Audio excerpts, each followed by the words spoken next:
universe of media, sports, and entertainment.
Hello. How you doing? How are you? I'm pretty good, thanks. Let's see here.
Good morning, ladies and gentlemen, and welcome to Truro Raceway. The temperature in Truro this afternoon is 7 degrees Celsius under overcast skies. Very windy conditions for this afternoon's race card.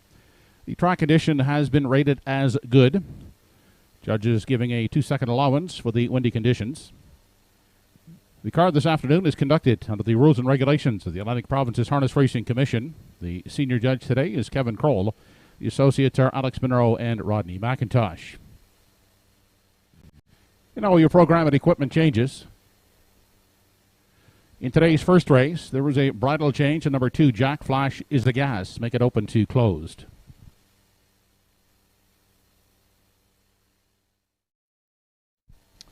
In the third race, the equipment on 5 ER Quinn. He will be taking off a hood with cups and adding side cheeks.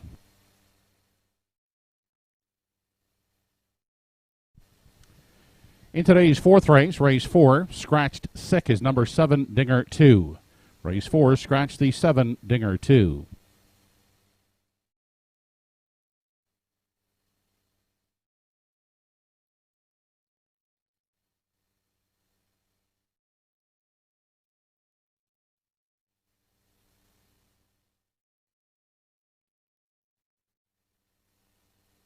The final change thus far on today's program is in the 10th race. In race 10, scratched sick is number 8, Camco Woodall. 10th race, scratch number 8, Camco Woodall.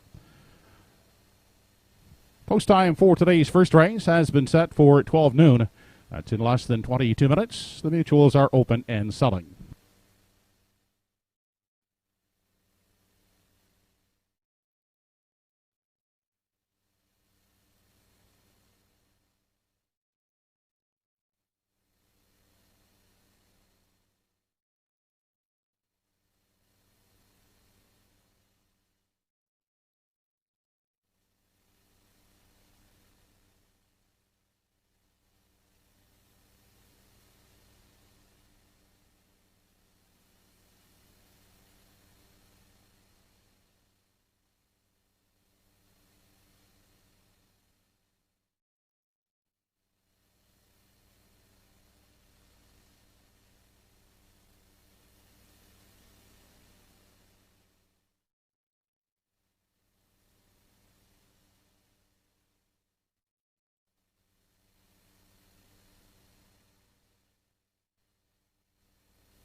Mic check.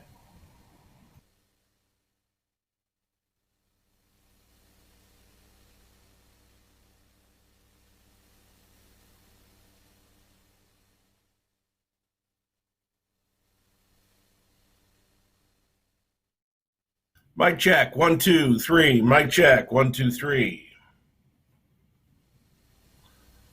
11:40. Track fast. 2-second variant for wind.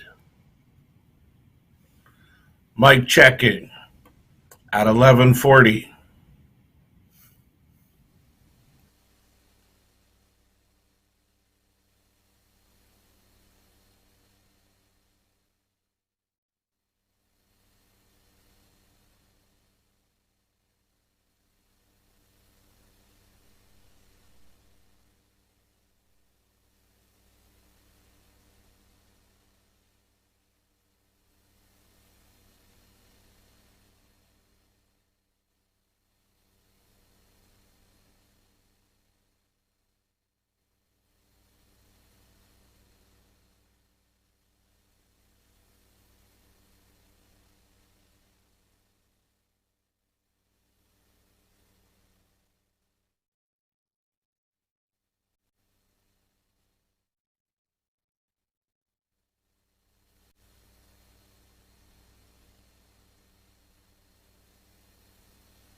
Raceway for a 12 dash card of Harness Racing Plus.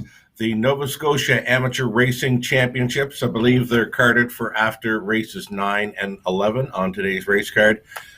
Track condition rated good. There is a wind, apparently, a 2-second variant as well for this afternoon's race card as we get a look at the what appears to be the final stakes action on the Maritime Racing season. Woodmere Steel Deal, Indigo, in what could quite possibly be his final Maritime start as a 3-year-old, as new connections get set to take over Woodmere Steel Deal following today's stake race. And a great looking card. Lots of horses in to go, lots of invaders. We saw the Inverness Invaders last week, front and center, showing up in the winner's circle.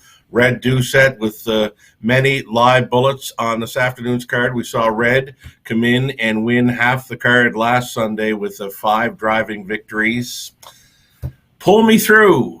Pull Me Through. Hard luck for the new connections of Pull Me Through this past week.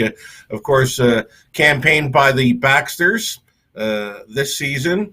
Moved on to the Belands here in Ontario. Was an easy winner. I think she won by more than 10 lengths in her first outing here in London. Well, she went up to Woodbine at Mohawk Park. I believe it was Thursday evening. Maybe it was Friday. Anyway, she got a great trip in there. She looked live turning for home. When she found room, she exploded, and she won so easy. But set back on a placing for some, they called it interference through the stretch. I don't know. There was some chatter online about just how much interference there was. I played her, so I don't think there was interference. But anyway, hard luck for the connections to Pull Me Through. A winner at Woodbine, Mohawk Park, and so easy in doing so, but set back on a placing. So that was the Ontario scene this week. And again, 12 races on tap for this afternoon's race card. We've got the stake races, the Donnie and George Turner Memorial 2-year-old pacing colts, 2 divisions. For that, we've got a Donnie and George Turner Memorial for 3-year-old fillies, a $16,000 purse with an 8-horse field, just 1 division for that. And of course, our hearts and minds are on the thoughts of friends and family and friends of the late Phil Pinckney, a wonderful guy, and meant so much to many, and will continue to do so in the years going forward. Mentored many in the business. Just a sad day yesterday when getting news of our friend, the late Phil Pinckney. So all the best to his family and friends. It's a tough weekend, but we'll get through. We'll know he's with us on this afternoon's race card at Truro Raceway. Best of luck racing and playing this afternoon, and all the best to those participating in the Nova Scotia Amateur Driving Championships later on this afternoon. We'll have it for you on our broadcast. We're about 10 minutes away from a Sunday matinee opener at Truro. Good luck.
Horses now entering the track and now on parade for race 1 of the afternoon.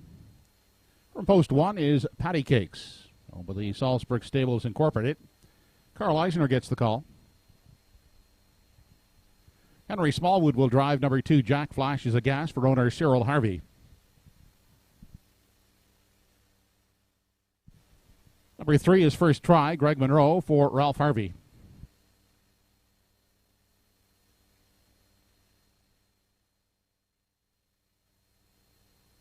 From post 4 is Fifth Estate, Ernie Laughlin, for Michelle Patrickin.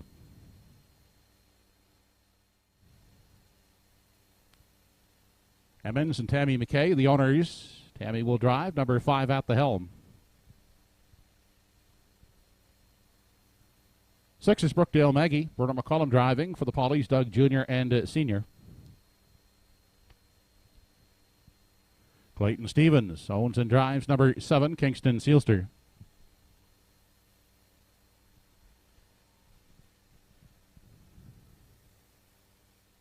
And rounding out the field from post 8, Miss Chili Pepper, owned and driven by Tim Gillis. Post time for the first in 5 minutes.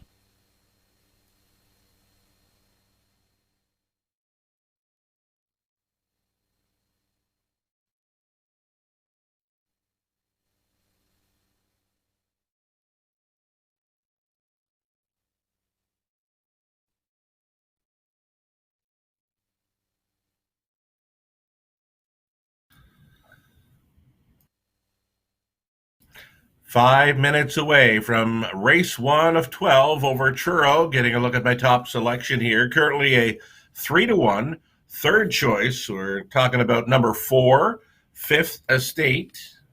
We'll have to find number 4, Fifth Estate here again.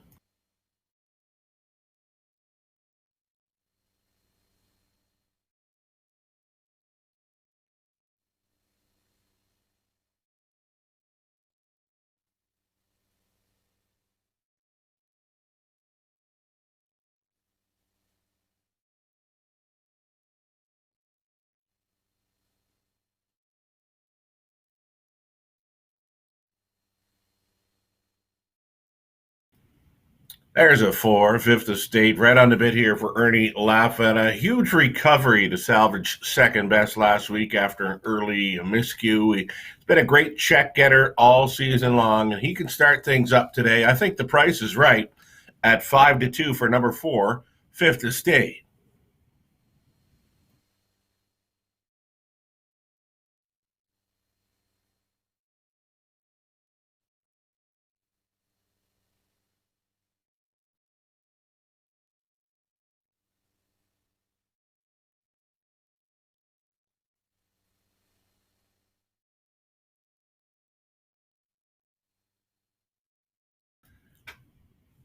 Here's a value player in number 6, Brookdale Maggie. She's got a pair of thirds in her last 3 outings over Truro. She can go at these. Looking for her to hit the exactor this time around. She's offering 3-1 now. She's a third choice. The best value right now, early in wagering, number 4, Fifth Estate, 7-2.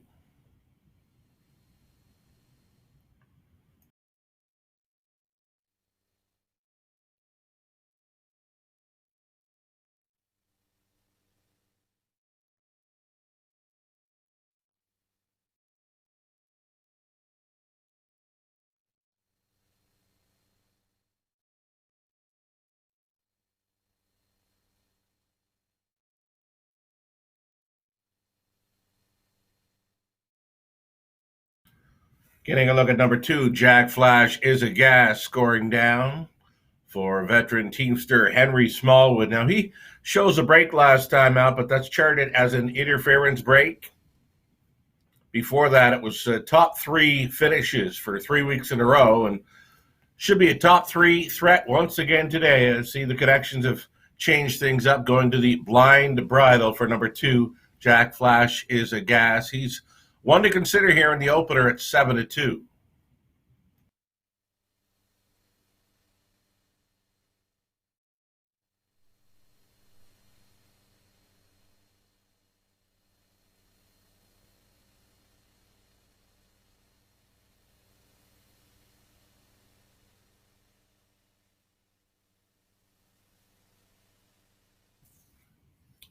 Getting a look at the outside of here, this being Miss Chili Pepper. I know her well from London. She took her season's mark over the last couple of seasons over London. Gets an outside chance to work with here today for owner, trainer, driver Tim Gillis. I believe she's on the outside looking at it. Likely going to be tough.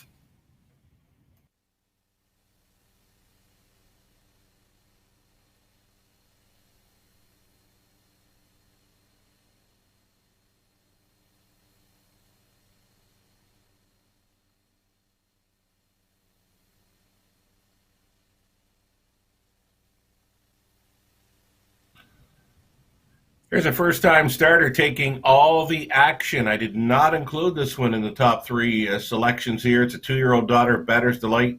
Patty Cakes goes out for trainer William Allen McNeil. Carl Eisner on board for the Salisbrook Stables of Windsor, Nova Scotia. The qualifiers look fine.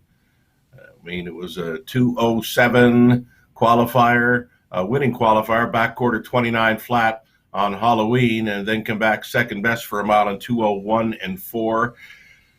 I find it tough, though, to play a 2-year-old in against age horses. A rail to work with, but an off track to deal with, too, as well today. So that's why I'm going to remain staying away from number one, Patty Cakes. I'll let this filly prove me wrong. She could be the best. I'm just not seeing it in the program lines.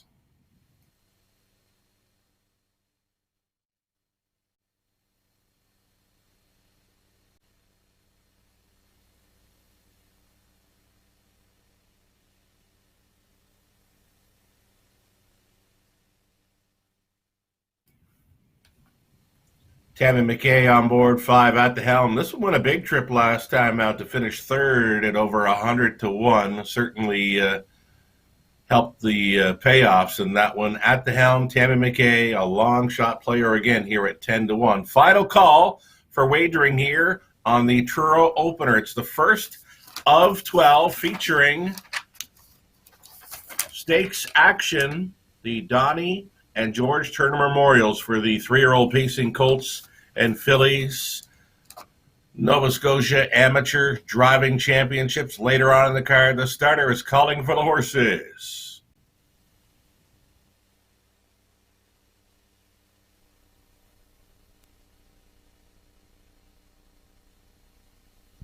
Home Hardware Building Center starting gate now moving for the first race. It's post time.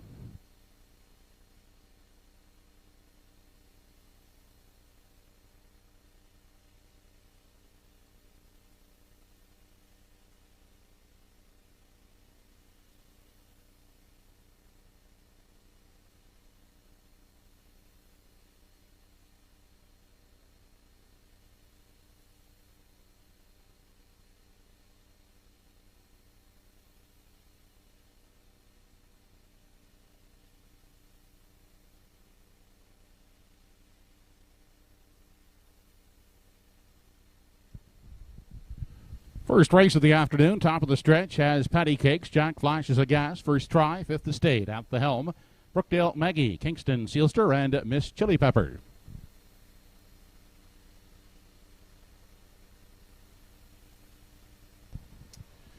They're off, and as they lead the gate, that's At the helm. Getting the first call, driving out is Jack Flashes a Gas, also moving alertly. In the early going is first try, who will cross over. Steppy beginning there for first try as they race by the opening eighth.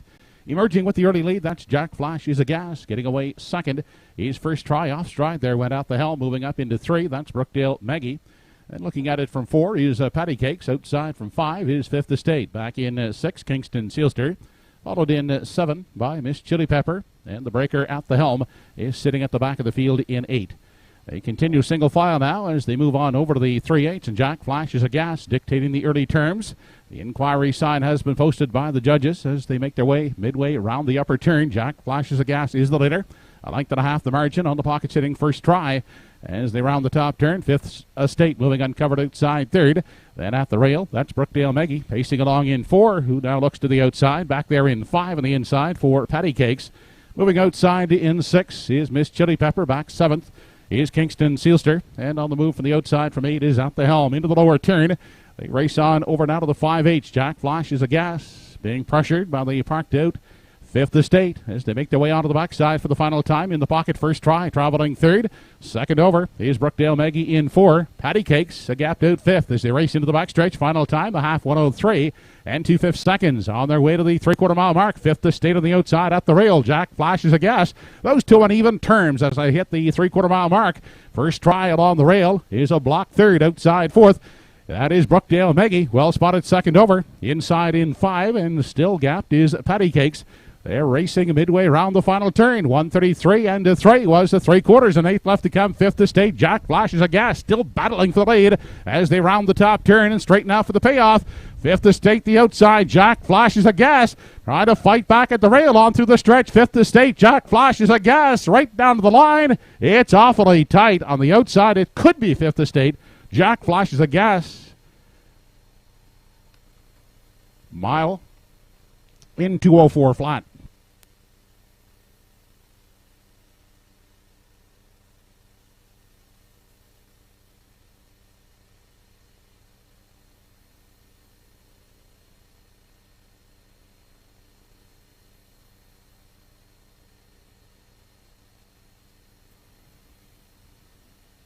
There you have it. What a trip by Fifth Estate. Many were bothered in the opening turn. There was interference, and Fifth Estate, he was one of them that was involved. He got interfered with, made a break, parked throughout, and shows up a likely winner here. It is a win photo between 4 Fifth Estate and 2 Jack Flash is a gas. I would give the nod to number 4 Fifth Estate to win over 2.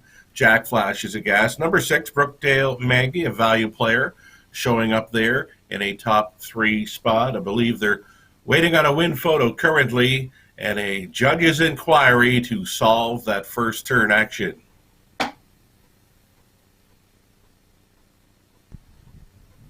an inquiry underway on the first race. Judges looking at the breaking horses in the first turn.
Top 4 unofficial, 4, 2, 6, and 3. And again, the ongoing judge's inquiry here for race number 1. It appears number 4, Fifth Estate, will be coming back for a winner's circle photo.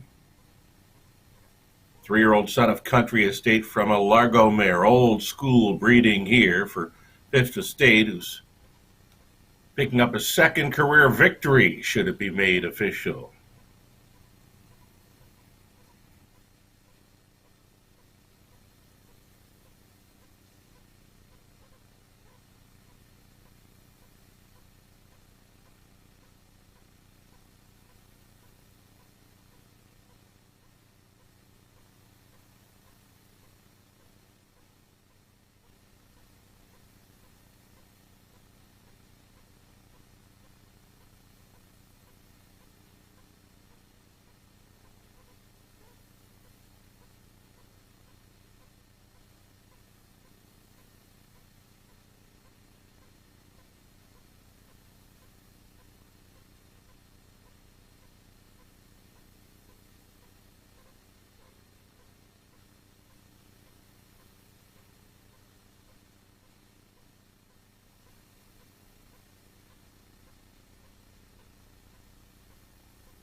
Back in Victory Lane is the first race winner, number 4 in your program, Fifth Estate. He's a 3-year-old big Ellet son of Country Estate.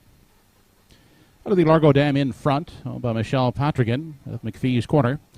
Trained and driven by Ernie Laffin, Fifth Estate in 2:04 flat.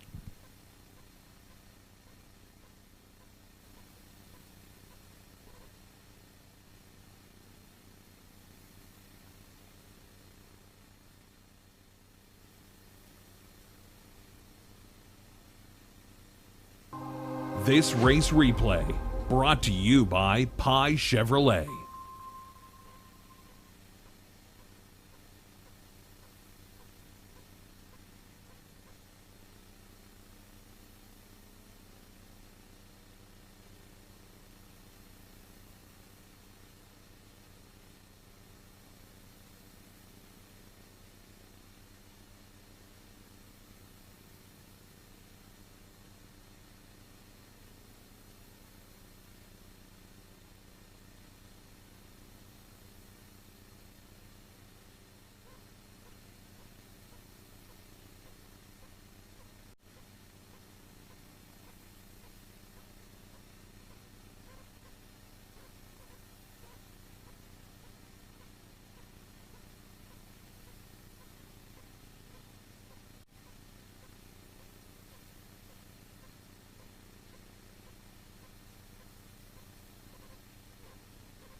As a result of the inquiry in the first race, it was determined number 3, First Try, did cause interference to number 5 At the Helm while on a break in the first turn. First Try finished 4th, will be placed 8th. It was also determined that number 1 Patty Cakes also caused interference while on a break in the first turn against entries 4, 6, 7, and 8. Therefore, Patty Cakes finished 5th, was placed 4th, then placed 6th for causing that interference. The new top 4 now sits at 4.267. 4.267, unofficial result of the first.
Here is the complete rundown now from the first race. Number 1, Patty Cakes, finished 5th, placed 4th, then placed 6th for causing interference while on a break.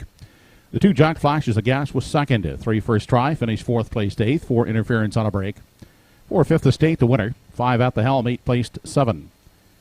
6, Brookdale Maggie, 3rd. 7, Kingston Sealster, finished 6th, placed 5th, then placed 4th. And 8, Miss Chili Pepper, finished 7th, placed 6th, then placed 5th. Fractions were 31 and 1, 103 and 2, 133 and 3 in the mile, and 204 flat. Rechecking your cards from the top down after the placings. It should read 628 17345. 426 try in race 1, 5570. 42 exactor, 2880.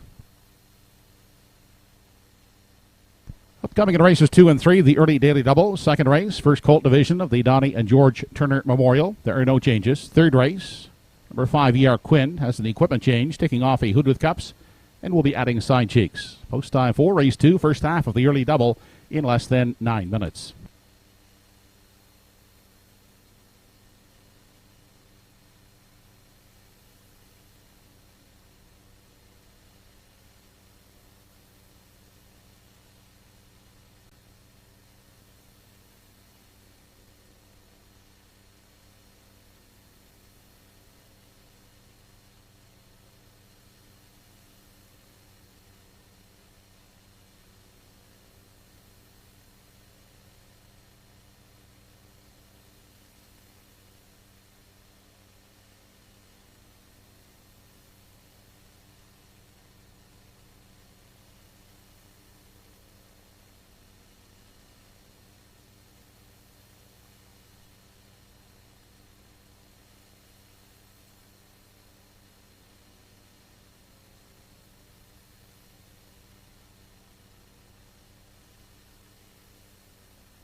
The Colts now entering the racetrack.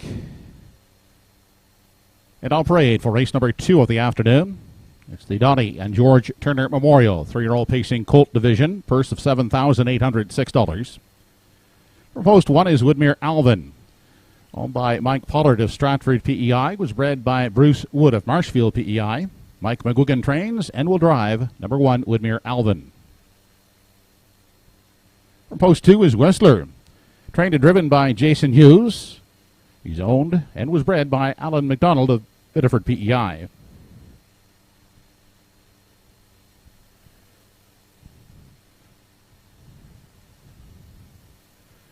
Pictonian I Am from post 3, bred by Tony Zutoff of Picto. Now owned by Robert Phillips of Belfast and Mark Gallant of Summerside PEI. Trained by Robert Phillips. Adam Murner is at the lines. Gordon, David, and Doug Neal, along with Keith Ford, are the owners, and they were the breeders of number 4, Just Call Me Doc. Keith Ford trains, Dave Dowling in the driver's seat. Rounding out the field from post 5 is Woodmere Steel Deal, trained by Danny Romo, driven this afternoon by Claire McDonald. He was bred by Woodmere Farms of Marshfield PEI. Owners are Kevin Dory, Glenn McDonald, Frank Brundle, and Bob Samara. That's the field for the first division of the Donnie and George Turner Memorial. Post time in 6 minutes.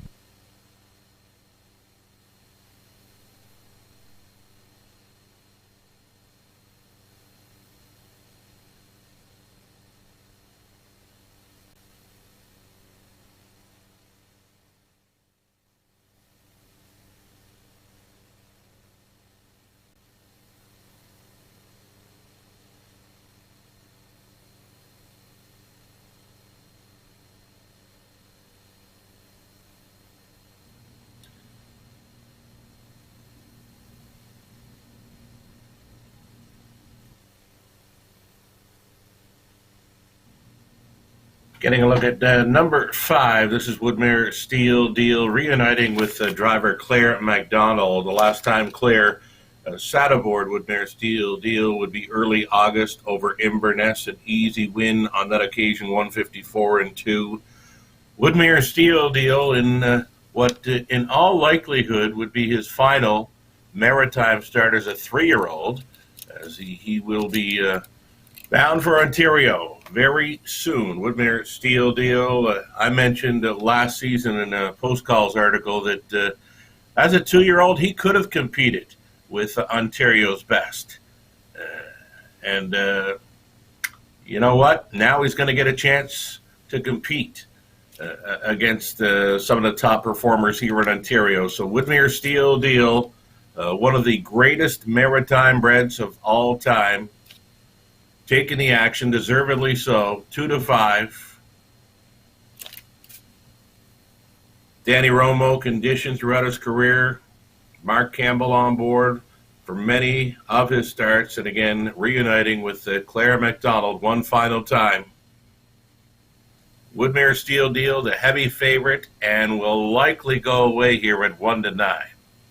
4 minutes to post time, race 2, the Donnie and George Turner Memorial for 3-year-old pacing colts. One of 2 divisions this afternoon at Truro.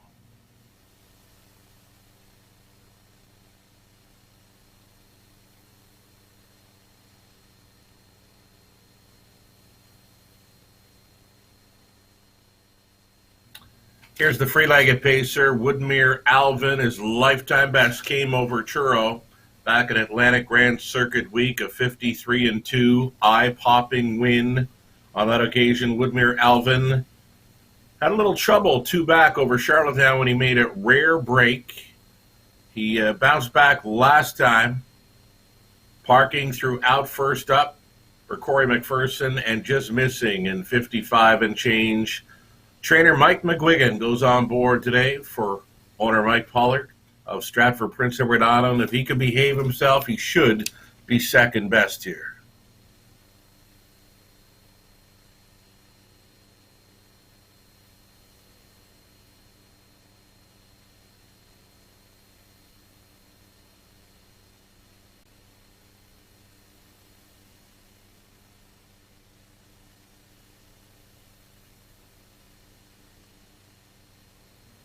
Here's number 4, Just Call Me Doc. He's looking very sharp and on the bit here for driver Dave Dowling. He's a top 3 player here, a very nice colt, but like many others this season, just forced to face a very special group of 3-year-old pacers. The Glamour Boys. They've run deep this season around the Maritimes. Just Call Me Doc, as mentioned, a very nice 3-year-old colt. Just facing a very, very tough group of Glamour Boys. 11-1 currently. I like them for the show, though.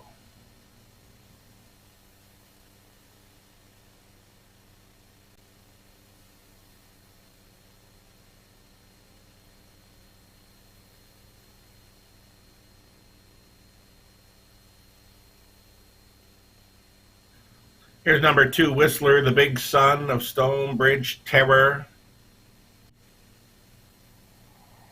Did pretty good this season. $25,000 in earnings. And a 5-time winner, took a mark of 54 and change over Charlottetown. Jason Hughes, training and driving for owner Alan McDonald. Prince Edward Island. He had a nice big pacer, Whistler. Longest shot on the board.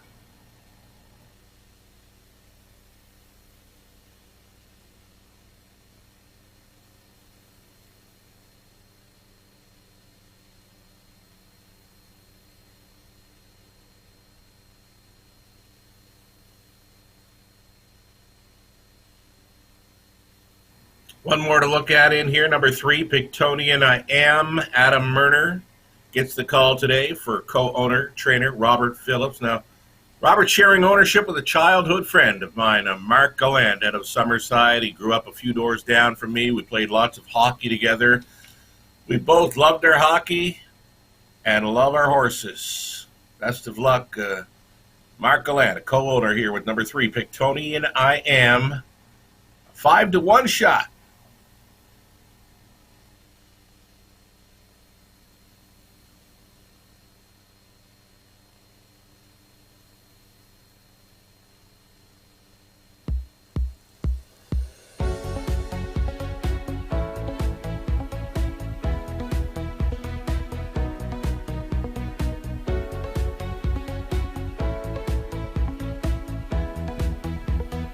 Three-year-old pacing Universal colts moving Media up behind the Sports home and hardware Entertainment. building center starting gate for the first division of the Donnie and George Turner Memorial.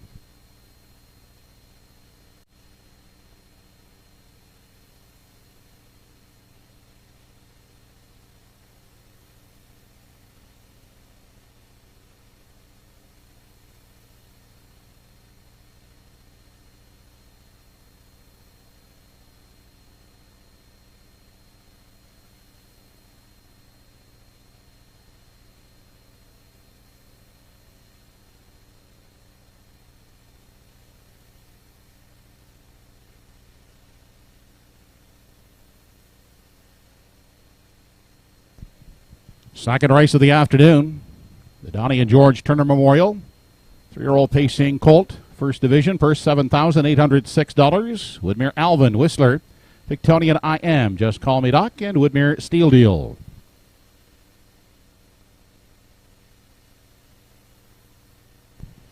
They're off and pacing. Woodmere Alvin in at the railway alertly, looking to grab the early lead from the far outside. Woodmere Steel Deal is moving up, taking a seat in the pocket. That is Whistler. Then getting away in 4 is Pictonian I Am. The early treader is Just Call Me Doc. Into the backstretch, first time as they head on over to the opening quarter. Woodmere Alvin has the lead up on the outside. Woodmere Steel Deal pressing on, looking to take charge as they arrive at the opening panel. And Woodmere Steel Deal moves on now to clear the lead, giving way. Woodmere Alvin will set up shop in the pocket. Next in line third as they race on over to the 3/8. That is Whistler. Then on the inside, Pictonian I Am and the early treader Just Call Me Doc. Single file as the 3-year-old colts make their way off the top turn. Opening quarter was paced in 28 seconds flat. They traveled on through the stretch now as they approach the half. And Woodmere Steel Deal is the one to take down, out there by 2 now as they arrive at the midway point. Second is Woodmere Alvin.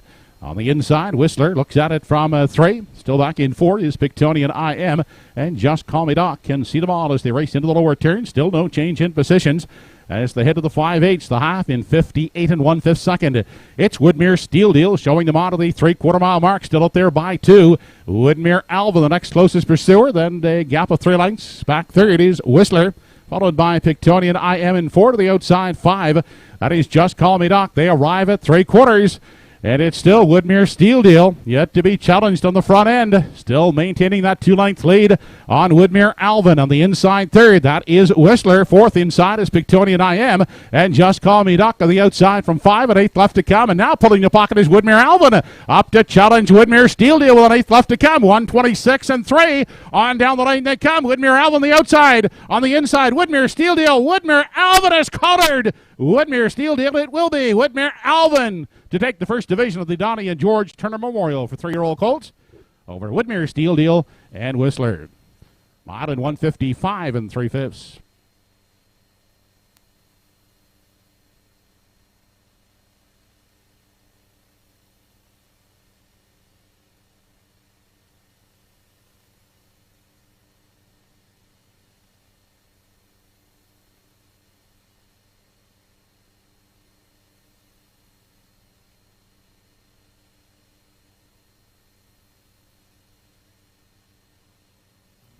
Woodmere Alvin, although he's just 3-1, we've got to call that a major upset. Woodmere Steel Deal, the heavy favorite, defeated here this afternoon at Truro by the Prince Edward Island Invader. Woodmere Alvin rode the pocket throughout. Fractions of 28, 58 and 1, 126 and 3. Gets there today and 155 and 3. Woodmere Alvin, he's taken a real liking to Truro. Again, this is where he paced to his lifetime best of 153 and 2 back at Atlanta Grand Circuit Week. The free-legged pacer gets around Truro just fine. The son of Roll With It Harry, owned by Mike Pollard, trained and driven to win today by Mike McGuigan. Again, he's going to pay off at 3-1, but I'm going to call this a major upset. Winning over the 5, Woodmere Steel Deal, who carved out the fractions. Number 2, Whistler finishes 3rd. Pictonian I Am 4th. And then, of course, Just Call Me Doc finishing 5th. That exactor of 1 and 5 is coming back at about $29 on a will pay. Coming back to a winner's circle, Woodmere Alvin in a Donnie and George Turner Memorial upset.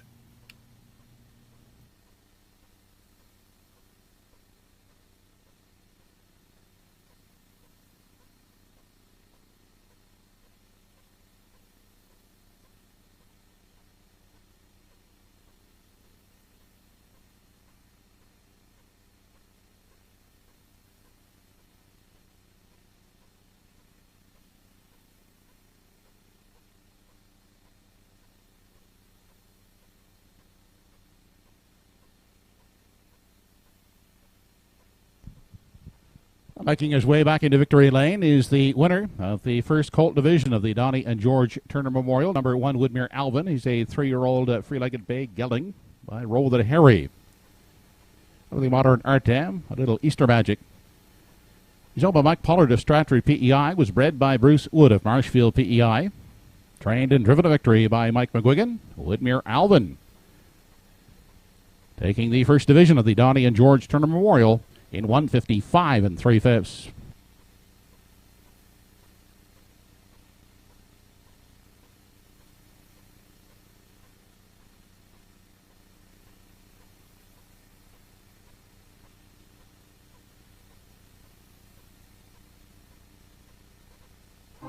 This race replay brought to you by Truro Toyota.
Here is the official rundown from the second race. Number 1, Woodmere Alvin was the winner. 2, Whistler, third. At 3, Pictonian IM finished fourth.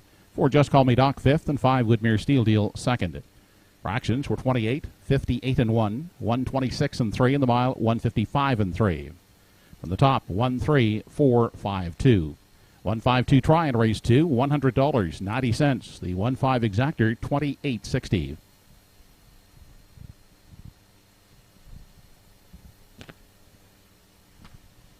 Upcoming in the third race, and race 3 is the first leg of the pick 5 in the third race. Number 5, E.R. Quinn is taking off a hood with cups and adding side cheeks.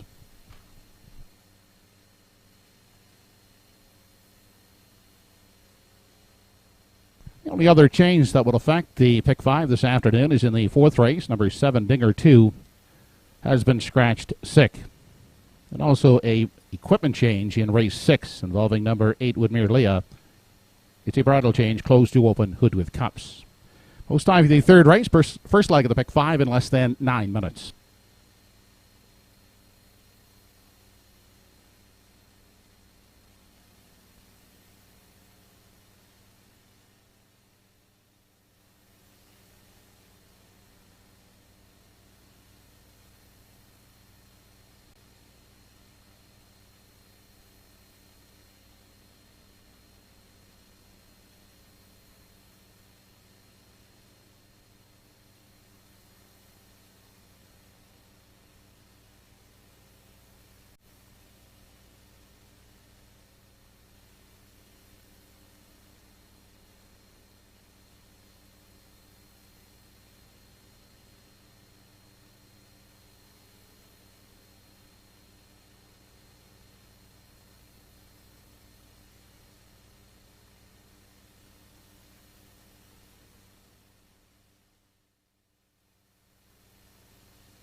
Horses now on the track and parading for the third race of the afternoon.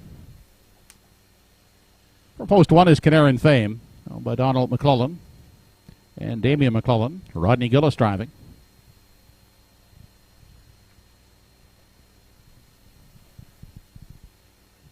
You Bet I'm Watching from post 2 is owned by Jeff Lilly, Blair McLaughlin, Shirlene O'Brien. Adam Murner will do the driving. Robbie Smallwood and Cyril Harvey, the owners. Henry Smallwood driving for post 3, Prada Paradise. Redmond Doucette gets the call on number 4, Brookdale Joey. He's owned by Jeff Lilly, Shirlene O'Brien, and Blair McLaughlin.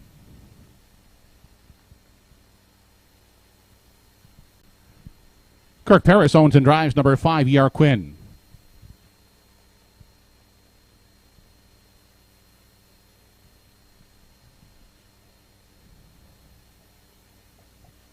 Andrea Renison and Clarissa Mahar share ownership of number 6, Hand Over the Roses.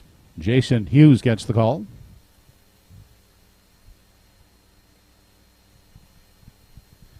From post 7, A Tough Little Guy over Debbie Ellis, Anthony Repschel, and Wally Cameron. Andy Campbell will steer.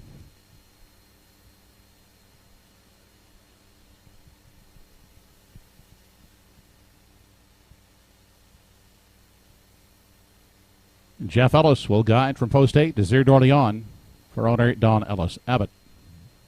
Post time for the third in 6 minutes.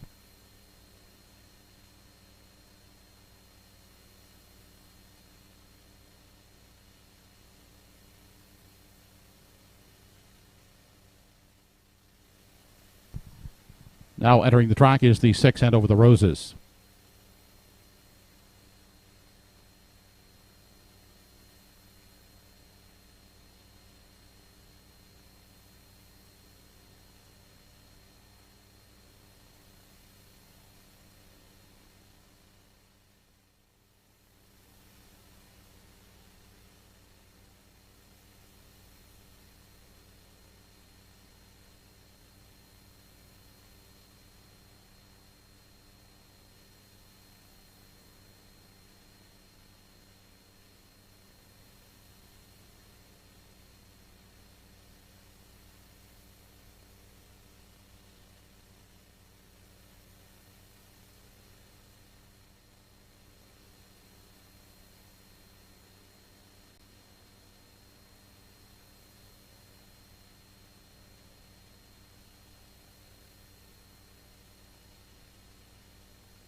Third race starters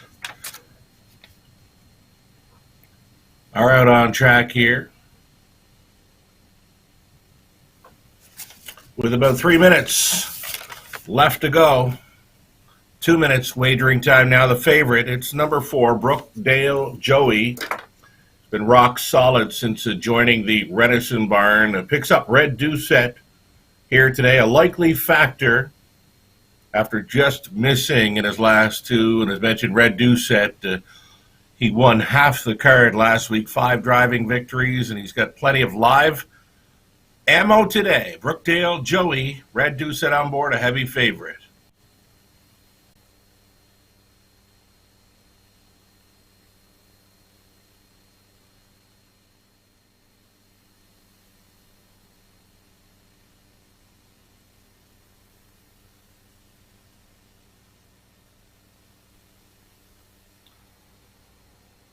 Here's number 2. You bet I'm watching. He's missed 10 months of racing, but there you see he's very sharp. Adam Murner on board. I was thinking he may need a start or two, but still the qualifier, he looks okay and he looks great here on track. He's a top 2 threat in my mind. He's offering 9-1 value currently. Again, looking very sharp here off the layoff. You bet I'm watching. Goes out for trainer Jeff Lilly. Adam Murner up at 9-1.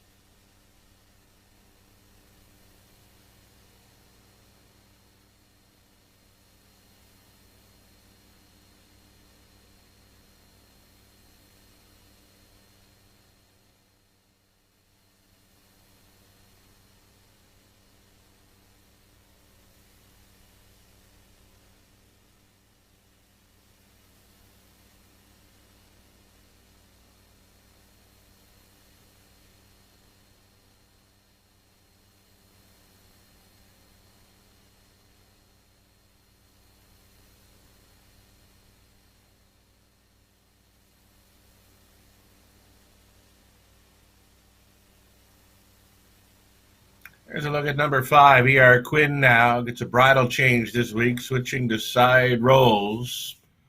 Likely an early speed threat again. One of the longer shots on the board here, E.R. Quinn, almost post time. Number 6, Hand Over the Roses, has returned to the paddock with a thrown shoe.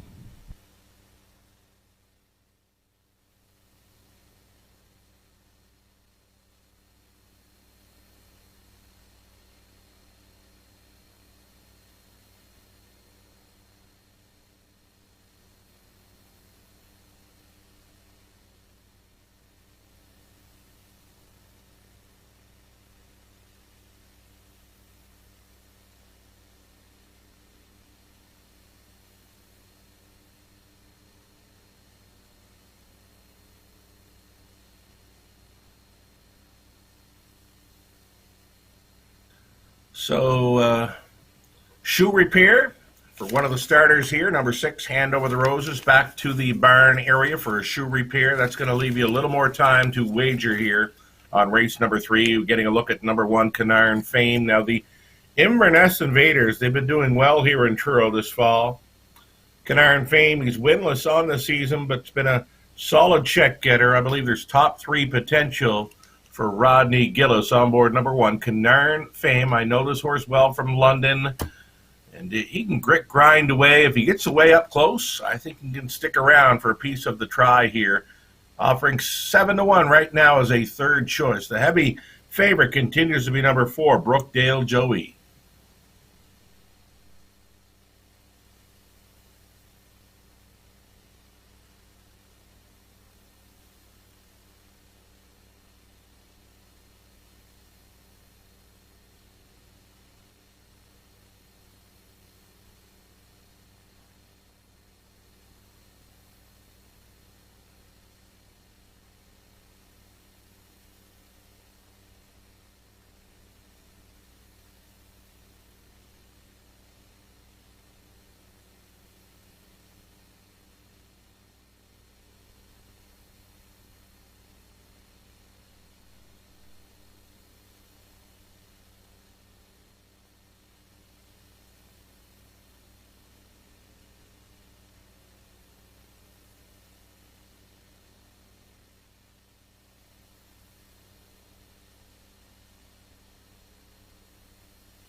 It's post time. Well, the third race, Home Hardware Building Center starting gate, is in motion.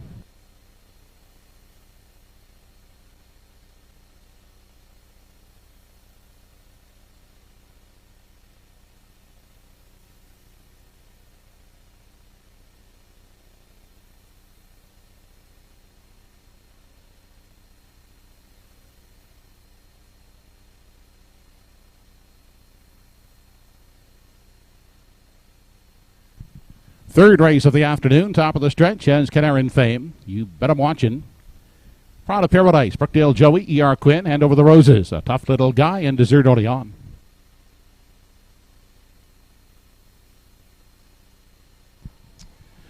They're off and pacing away quickly. That's Proud of Paradise out looking for the lead. Brookdale Joey up on the outside is away second. Inside third, Canarin Fame. E.R. Quinn outside fourth. Then getting away fifth on the outside is Hand Over the Roses. Unhurried back at the rail in six is You Bet I'm Watching. Then back in seven. That's a tough little guy with only one beaten in Desert Orleans as they make their way into the backstretch. First time as they head to the opening quarter.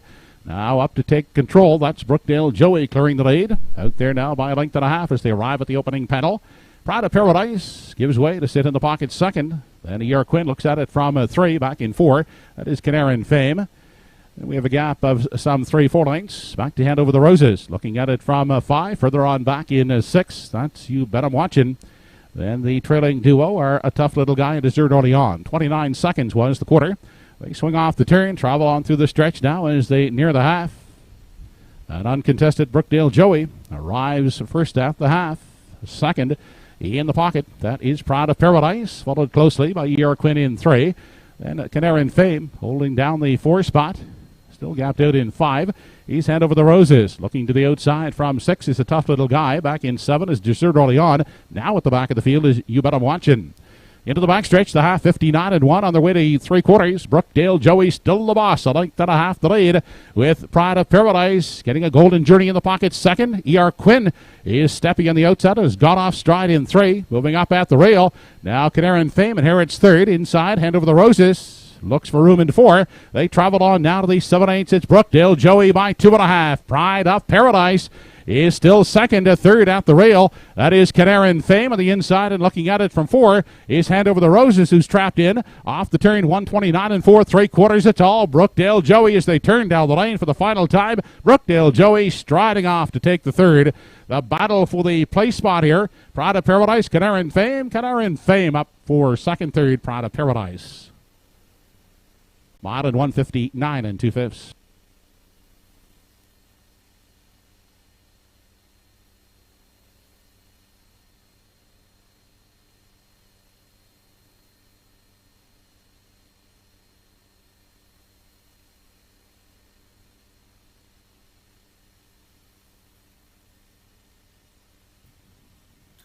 Driver Red Doucette picks up where he left off last Sunday at Truro, and that is the winner's circle. He's going back. This time with the 4, Brookdale Joey, pacing to a new life best over the off-track today. He was much the best when he made front at the quarter mile in 29 seconds. It was over. Down to the half, 59-1, 3/4, 129-4, and nice final quarter here of 29-3 over the offgoing. Brookdale Joey, again, to a new mark, 159-2, a winner by 6. On for the deuce was Canard Fame, the Inverness Invader. And close for the show, though, 3, Pride of Paradise was trying to hold against the 7, a tough little guy. It's looking like a 4, 1, 3, and a 7 top 4 unofficial. We'll see. Brookdale Joey in the winner's circle here next. He's been great for Renison. Now 6 starts with Renison, and that would be 3 wins, 2 seconds, and a third. Nice record and a new record today. Again, 59-2 and a track variant of 2 seconds. That's a big trip today. Brookdale Joey for Red Doucette.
Back in the winner's enclosure is the winner of race 3, number 4, Brookdale Joey. 3-year-old brown gelding by Sports Writer.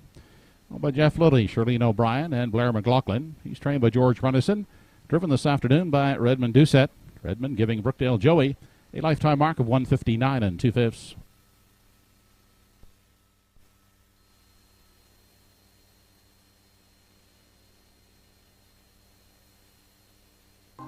This race replay brought to you by Summerside Toyota.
Here's the complete rundown from race 3. Number 1, Canaran Fame was second.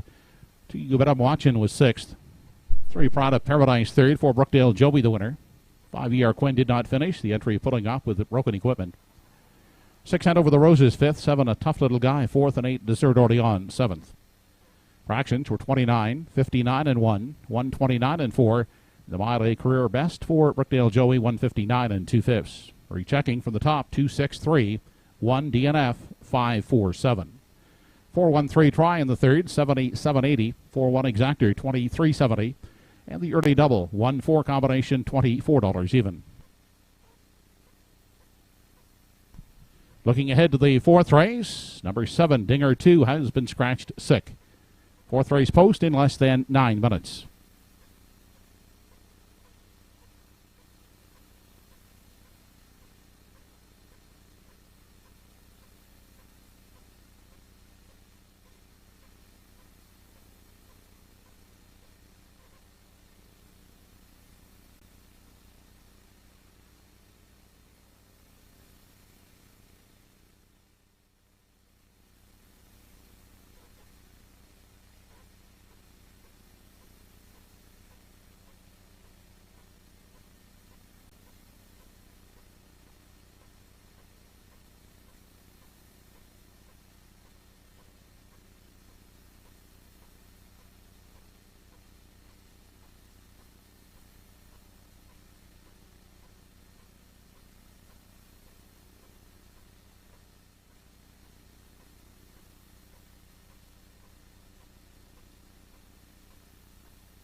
Entries now on parade for race 4 of the afternoon.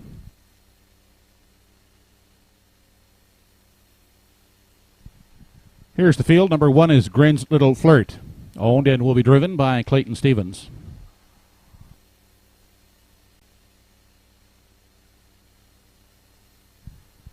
Arlene Gillis and Freddie Buffett, the owners. Greg Monroe will drive from post 2, Nay Monster.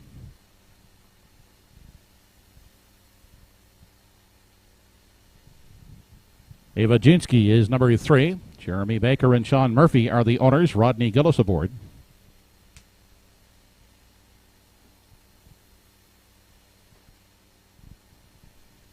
Darren Crow will pilot number 4, Sunny Billion, for post 4, owned by the Won't Back Down stable.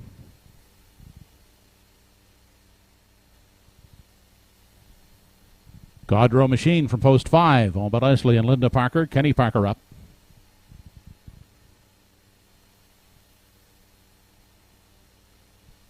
Cyril Harvey at the controls of 6, Anna Acadian, owned by Robbie Smallwood. Number 7 has been scratched. Rounding out the field, number 8 now from post 7, Salzburg Flicka. Owned by Tracy McQuaid, Paul Trebs will drive. Post time for the 4th in 5 minutes.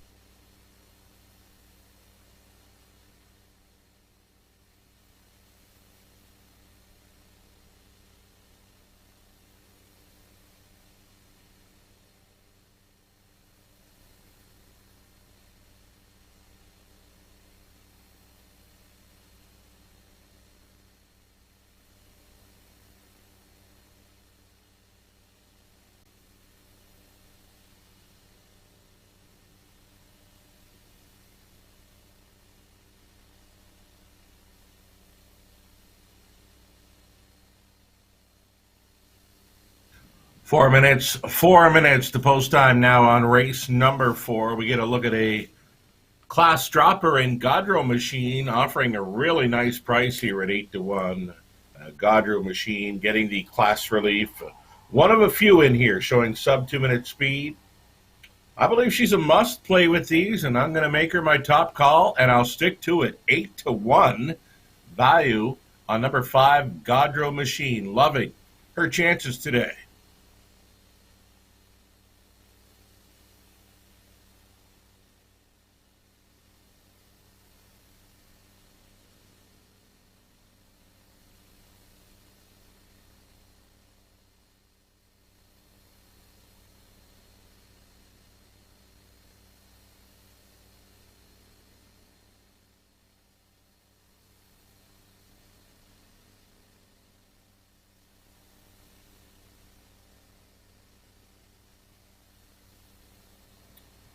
Shipping in from North Side Downs, North Sydney, here's Ava Jinsky, the 3. Rodney Gillis gets the call to drive today for trainer John Murphy. 1-2, a heavy favorite here, lightly raced this season. Has managed a 1 third-place finish. That was last time out as she finished up with broken equipment. Again, lightly raced, only her 4th start on the season. Ava Jinsky here. 3-5 right now, in my mind, could be over bet. The best value, one of the longest shots on the board, my top choice, number 5, Godrow Machine.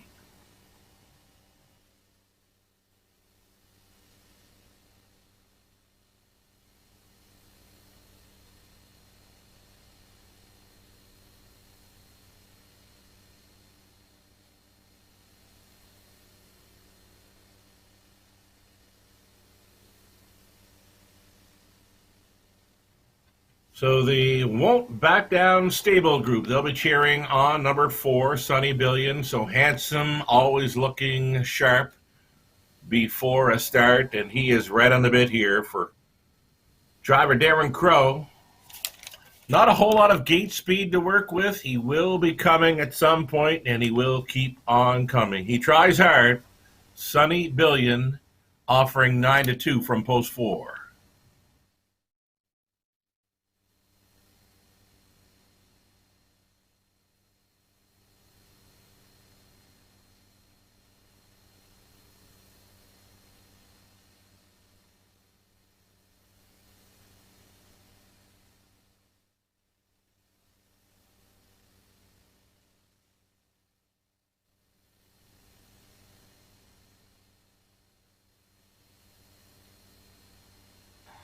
The more I look at this race, the more I see it wide open. And number 8, Salzburg Flicka, definitely playable here from the outside post. She does move in a spot now at the scratch of number 7. She does have gate speed to work with, plus she can live on the outside. She's offering a decent price, 6-1. I would not be afraid to play number 8, Salzburg Flicka, here in race number 4. Still time.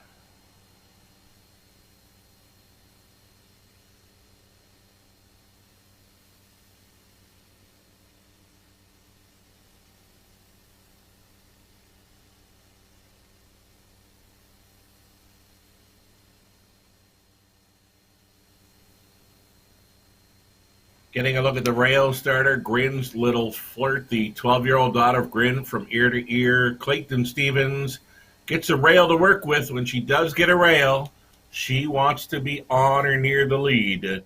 You can count on Clayton sending Grin's Little Flirt here as the longest shot on the board. Beware.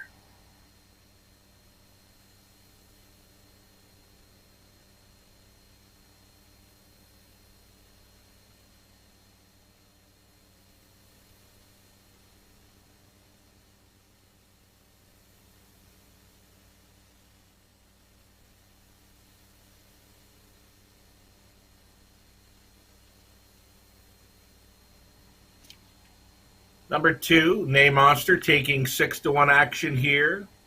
It's Monroe on board for trainer Duncan Gillis. One more to consider. It appears they're headed towards the starting gate. Final call.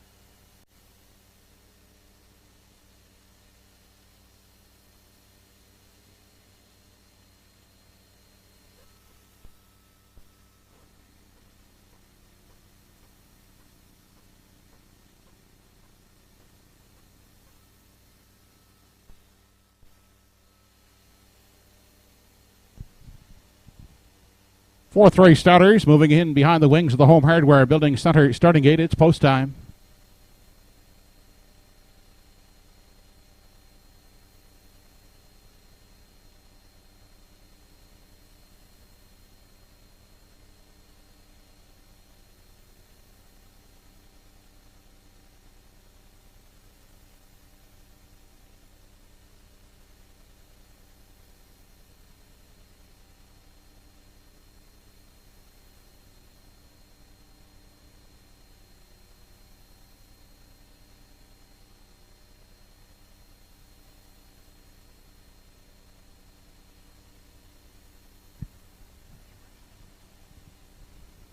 Race number 4 on the program has Grin's Little Flirt, Name Monster, Ava Jinsky, Sunny Billion, Godrow Machine, and a Circadian, and Salzburg Flicka.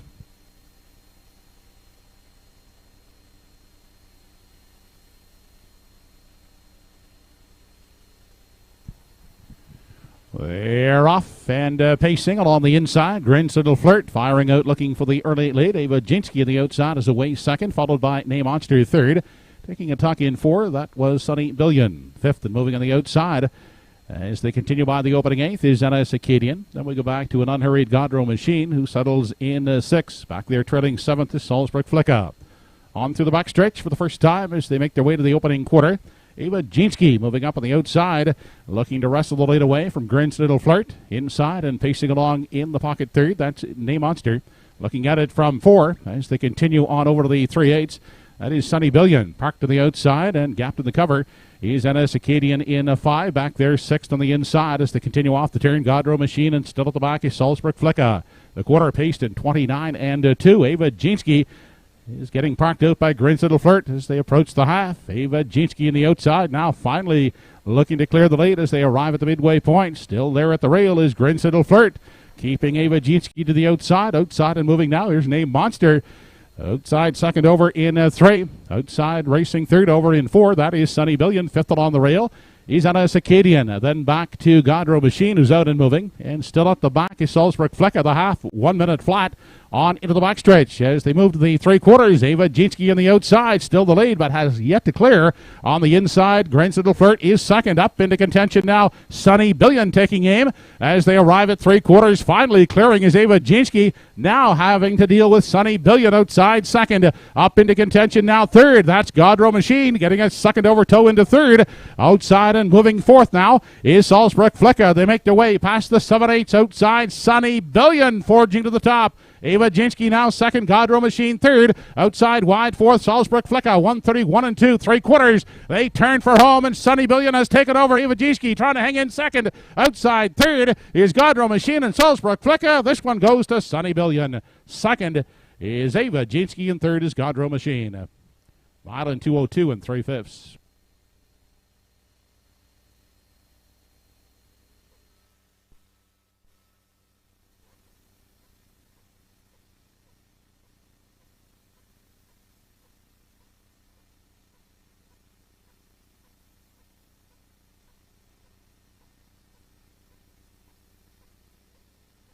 Here's Sunny Billion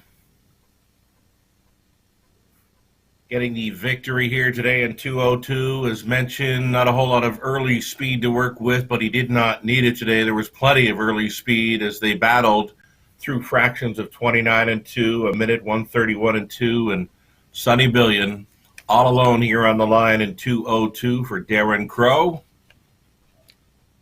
Big trip by number 3, Ava Jinski, shipped in from Northside Downs. No love for the favorite here. She parked throughout, and still a game second best finish there. Number 5, Godrow Machine, appeared to be third, and then 8, Salzburg Flicka involved there in the top 4. Sunny Billion looked great before the start, and so handsome on his way back to the winner's circle here at Truro Raceway. A winner today in 2:02 and 3.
Operating back in front of us is the fourth race winner, number 4, Sunny Billion, 5-year-old brown gelded son of Sunshine Beach.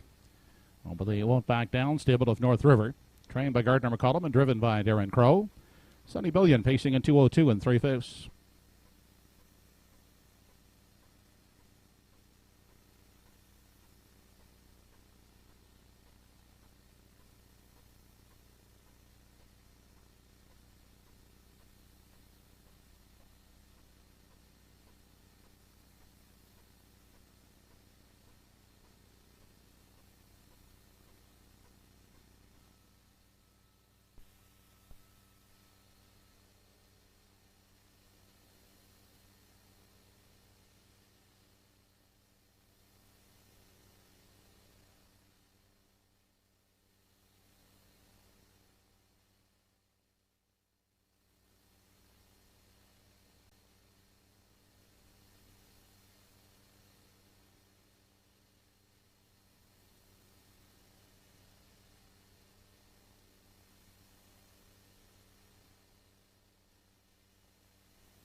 Race 4 is official. 1 Grin's Little Flirt 7th, 2 Day Monster 5th, 3 Avajinski 2nd, 4 Sunny Billion the winner, 5 Godrow Machine 3rd, 6 Anna Cicadian 6th, 7 was scratched, and 8 Salzburg Flicka finished 4th. Fractions were 29 and 2, 1 minute, 1:31 and 2 in the mile, 2:02 and 3. In review from the top, your card should read 752, 136, scratched 4. The 4th race triactor, 435 combination, 5870. 4-3 exactor, 2540.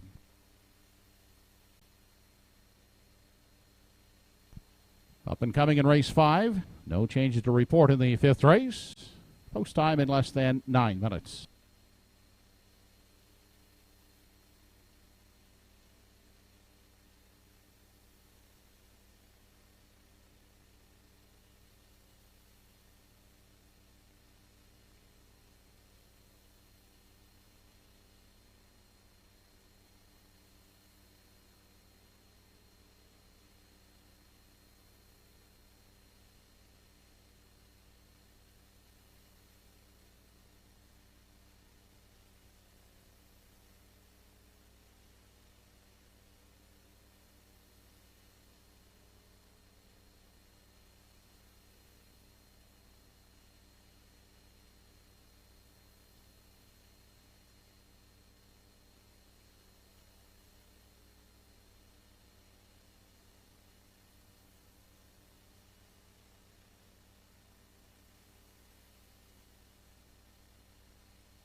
Now on parade is the field for today's 5th race.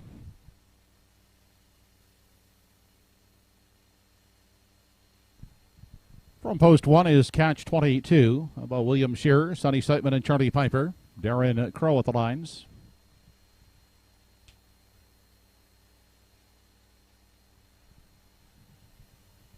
Paul Angel will guide Black Electra from post 2 on with the Won't Back Down stable.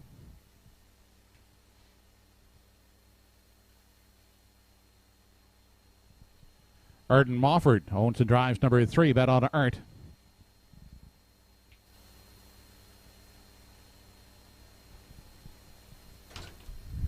From post 4 is Doc's Ron Henry, owned and driven by Rodney Gillis.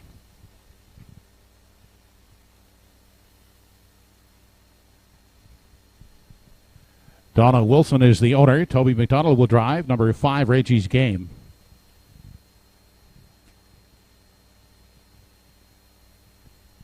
Kurt and Bria Harper, co-owners of 6 Stars Above. Ernie Laffin at the helm.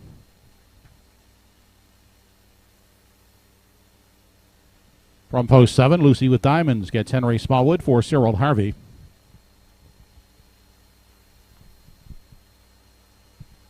And completing the field from post 8, Westland Cricket. Dave Carey will drive for owners Heather Gaddy, Gail Skellhorn, Margaret Hobson, and Gloria Carey. That's the field for the 5th. They'll go behind the gate in 5 minutes.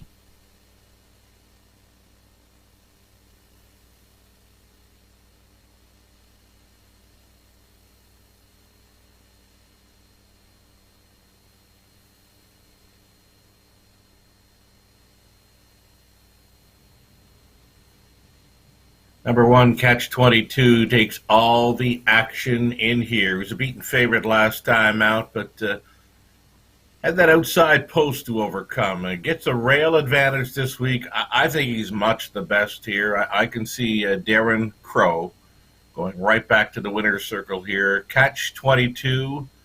I'm going to call this one the most likely winner today at Truro. 1-9, heavy favorite.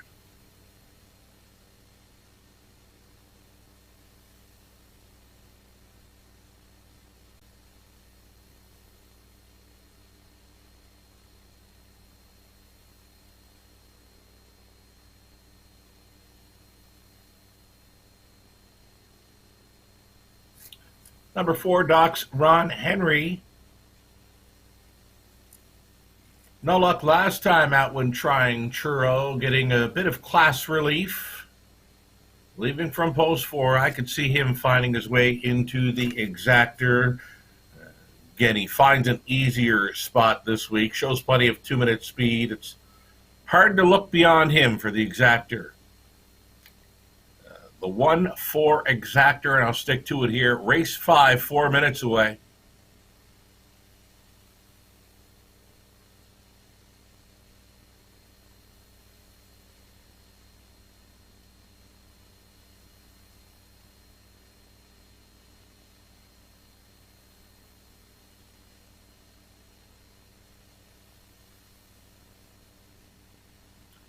Number 2, Black Electra. Great form in recent starts. She's going to face tougher today, though. Gets an inside post to work with. Likely to follow along behind the Catch 22. Likely to be sitting top 3 in the early going. Maybe able to hang around for some show dough in this one. She'll have to get a little quicker to keep up with Catch 22 as she shows 2-1, 2-2 throughout the card. It's a tough spot for this one at 9-2. Right now, she's a second choice.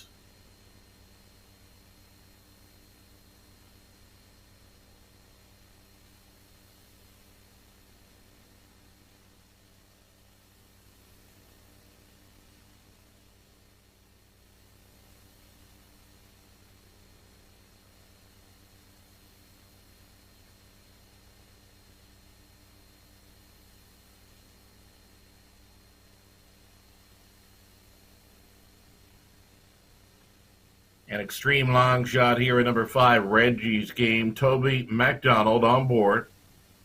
Upset winner there 3 starts ago, and then got bumped up in class, and it got tougher for Reggie's Game. It looks tough today as well.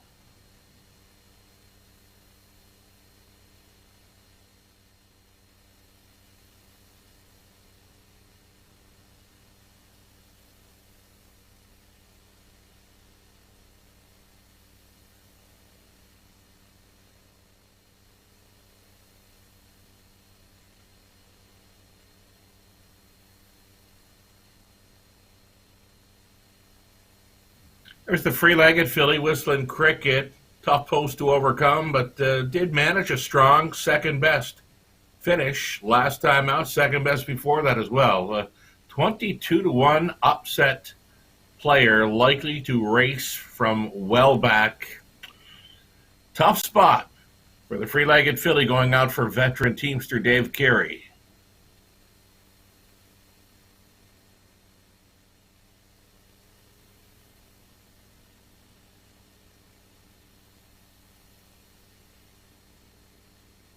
Number 6, Stars Above. Longest shot on the board here for Ernie Laffin. Ernie already in the winner's circle today. Stars Above showing one of the quickest miles on the page from last week over Truro. So the odds are right. If you like to chase long shots, Stars Above, maybe one to think about on the triactor here in behind the 1, Catch 22. Now, when you've got a heavy favorite that looks much the best, I'd be looking for value. Maybe it's this one, number 6, Stars Above, to use for second and third in behind that favorite, Catch 22.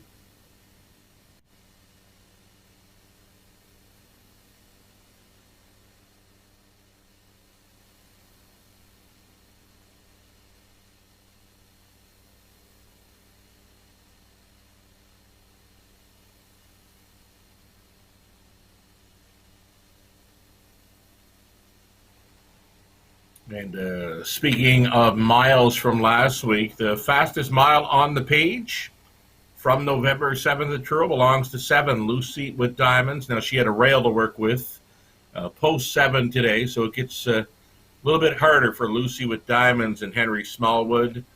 Another one to consider for the triactor.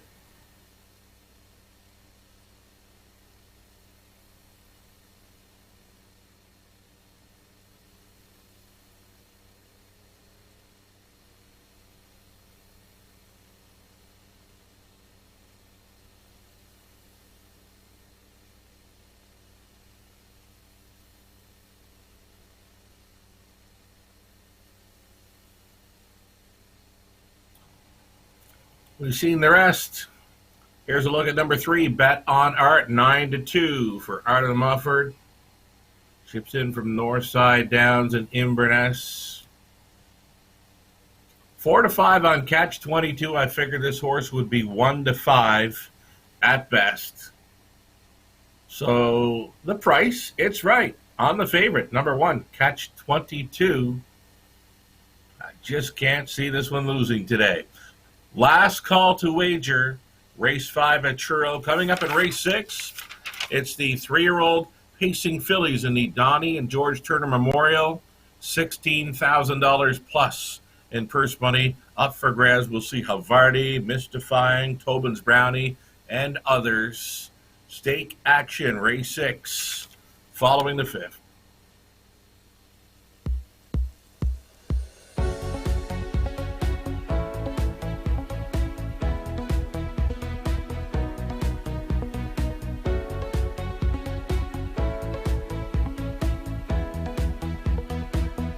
Universal Media Sports and Entertainment.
Home Hardware Building Center starting gate now moving up into position for the 5th race. It's post time.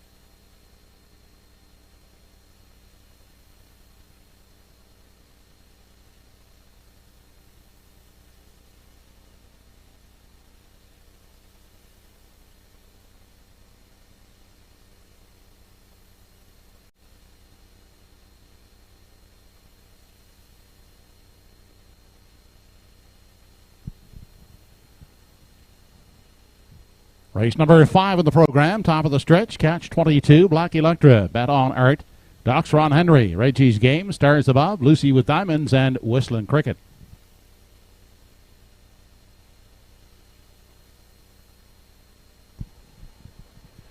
We're off. That's Catch 22 and at the rail. He's away to take the top spot as they race into the first turn. Onto the opening of the head, Black Electra. will take a seat in the pocket second. Getting away third, that's Bet on Art. Backing off in fourth, Ox Ron Henry. Then inside, Reggie's Game looks at it from 5. On the limb 6, this Stars Above. Back in 7, Lucy with Diamonds. And the early trailer, Whistling Cricket. On through the backstretch as they approach the quarter. Out front, it's Catch 22 out there by a length and a half on Black Electra. Then tied up racing third, that's Bet on Art. Looking at it from 4 as they travel on to the 3/8 is Docs Ron Henry. Then 2 lengths back in 5 is Reggie's Game. Followed 6th at the rail by Lucy with Diamonds. Outside, Stars Above going the long route from 7, and at the back is Whistling Cricket. 29 and 2/5 seconds was the opening quarter. They swing off the turn and travel on through the stretch as they near the half, and Catch 22 continues on the front end. Still out there a length and a half on Black Electra, who's in for the pocket ride. Third at the rail, that's Bet on Art. Traveling fourth, that's Docs Ron Henry. Fifth along the rail for Reggie's Game outside, and still parked the Stars Above in 6th. 7th inside, Lucy with Diamonds. And the trailer continues to be Whistling Cricket. 59 and 1/5 second was the half, and Catch 22 striding out, now to lead it by some 3 open lengths. Black Electra holding second, then gapping out third, that's Bet on Art. To the outside goes Docs Ron Henry, uncovered fourth. Fifth to the outside, Reggie's Game. They arrive at the 3/4, and Catch 22 continues to show the way. 2.5 length lead. Black Electra trying to stay with them second. Then back in at 3, that's Docs Ron Henry. Outside, Reggie's Game is racing along in 4. Backing off, Bet on Art is now 5th. 1:28 and 4, 3/4. They turn for home, and Catch 22 now out there by some 4 lengths as they drive on down the lane. Black Electra is a safe second. Back in 3 is Docs Ron Henry. Catch 22, gate-to-wire fashion winner over Black Electra and Docs Ron Henry. 1:58 and 4/5.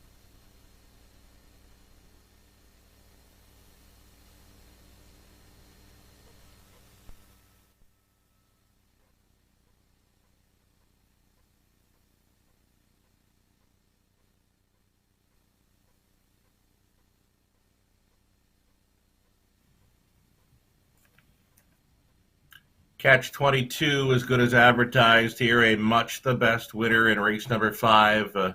As mentioned, beaten favorite last time out, had that outside post to overcome, and gets that rail advantage to work with today, and was on top all the way, pretty much for a training mile here. So easy. Darren Crow doubles up in the driver's seat. Second best, Black Electra, as she just towed along for the deuce and in for third, number 4, Docs Ron Henry. It's a 1-2-4 top 3 finish as the 1 horse, Catch 22, sails through fractions of 29 and 2, 59 and 1, 128 and 4, and the finish time of 158 and 4. Again, looked like a training mile for Catch 22. 24th career win, that's 4 on the season.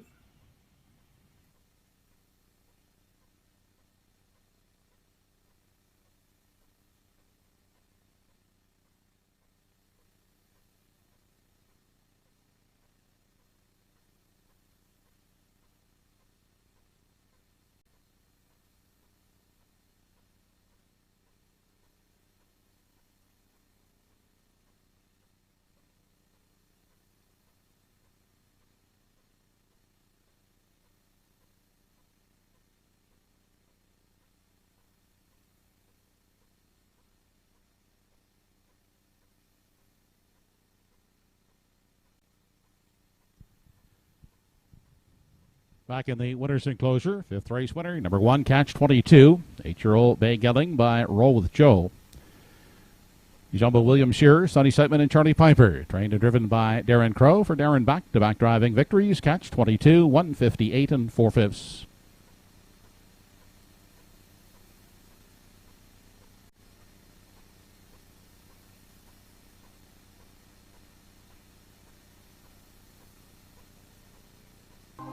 This race replay brought to you by Pie Chevrolet.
Fifth race is official.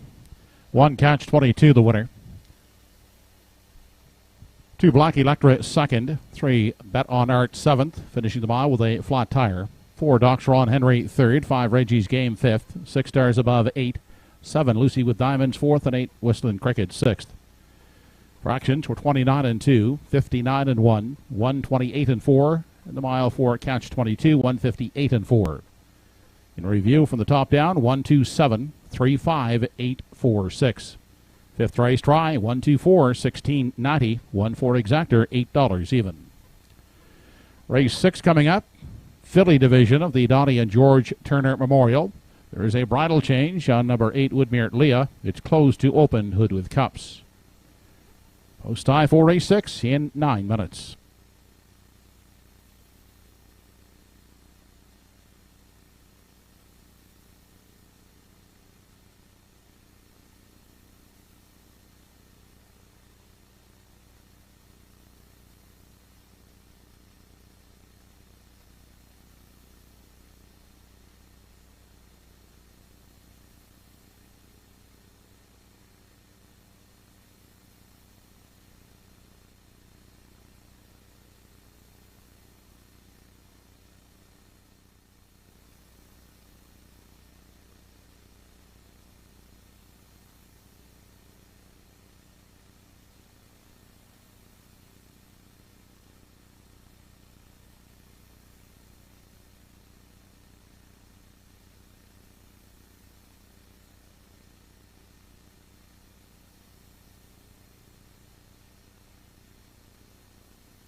Judges have now upgraded today's track condition to fast with a 1 second allowance for the windy conditions.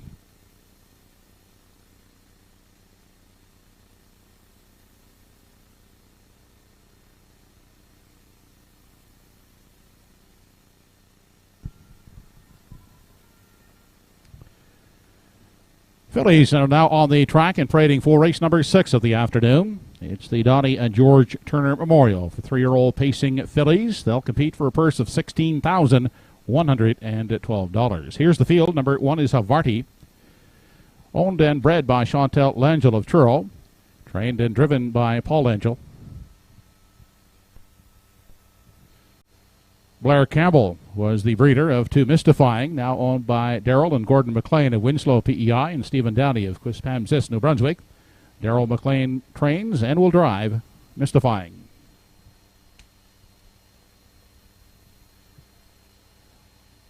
Claire McDonald gets the drive on number 3 Elm Grove Penny, trained by Danny Romo, was bred by Bob Gordon, owned by Ian Banks of Bible Hill.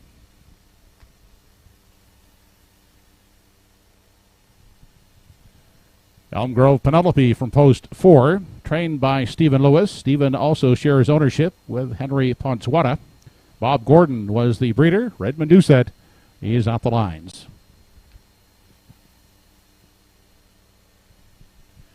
Randy Ghetto of New Waterford, Wayne Hardy of Sydney, and Susan McSween of River Ryan are the owners of number 5 Woodmere Vanish.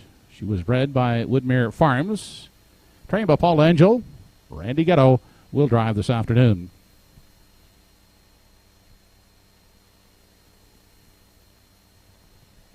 Dave Dowling trains and will drive from post 6. Tobin's Brownie was bred by Wendell Williams, owned by Jim Quinn, Carl Peterson, Amy Lakey, and Brittany Watts.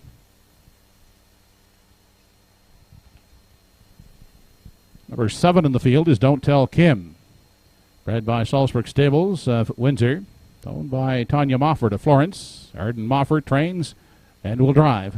Number 7, Don't Tell Kim. And rounding out the field from post 8 is Woodmere Leah, bred by Woodmere Farms of Marshfield PEI, now owned by Kenneth and Susan Lowthers of 3 Miles Plains. She's trained and will be driven by Darren Crow. That's the field for the filly division of the Donnie and George Turner Memorial. They'll go behind the Home Hardware Building Center starting gate in 4 minutes.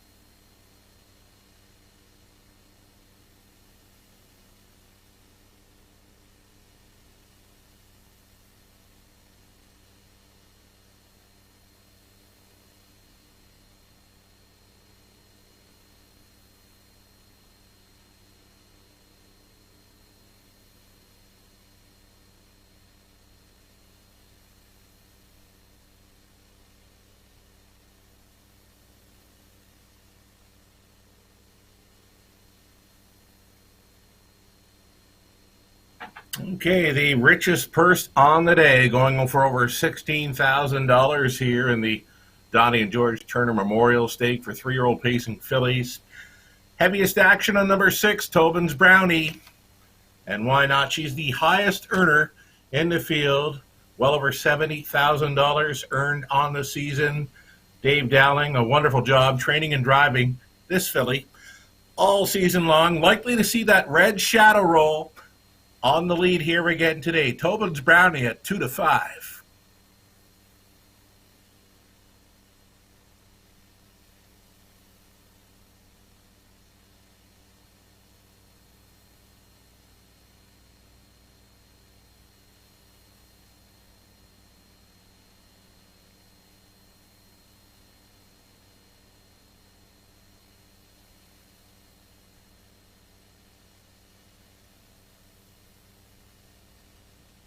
Getting a really good price right now. Number 2, Mystifying. Mystifying, 7-2 currently, and she's been much lower in odds in basically all her program lines. She's a 12-time winner this season from 18 outings, just shy of $70,000 earned on the season. Gets an inside post to work with. Her last victory right here at Truro was a gate-to-wire win in 157-1, though she was not facing Tobin's Brownie on that occasion. Tobin's Brownie got the best of her last time out. Now, Tobin's Brownie went to the front last time out at Charlottetown, had a pick on the outside, so was able to back into Mystifying, who was sitting in the pocket. Then it turned into a sprint through the stretch. So Mystifying, 8-5 now. She's taking some action here. Daryl McLean would love to win it here with Mystifying, sitting at the 399 career driving wins. This would beat 400 for Daryl McLean in the bike, should he win aboard Mystifying. 9-5.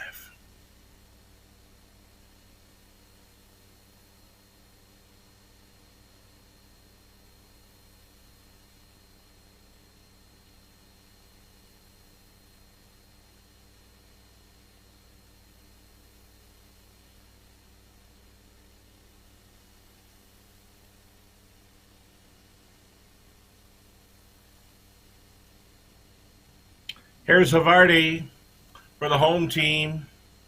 Havarti, Paul Angiel, training and driving for Chantel Angiel.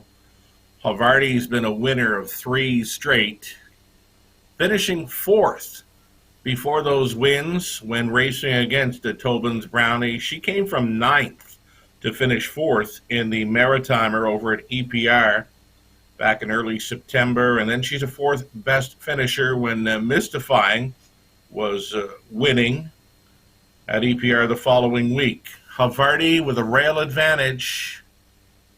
She'll face Mystifying and Tobin's Brownie one more time this season here in stakes action. 2-1, a third choice.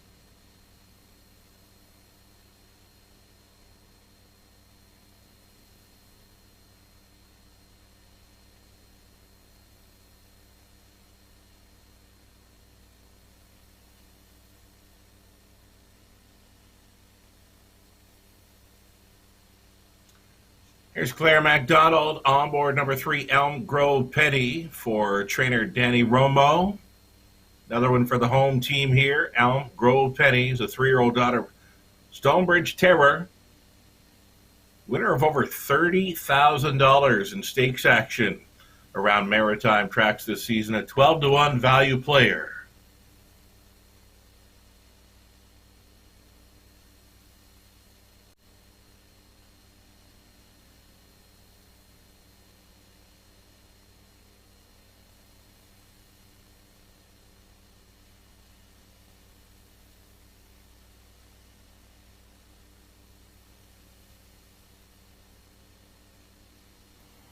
Okay, we're getting close to some rich stakes action. Again, they're racing for over $16,000 here in the Donnie and George Turner Memorial. An outside chance for number 8, Woodmere Leah. Very tough to back this one from that outside post today. If she had drawn better, she would definitely figure with this group. Woodmere Leah. Darren Crow already in the winner's circle twice today. Not done yet, but very tough task here today for Woodmere Leah. Still time.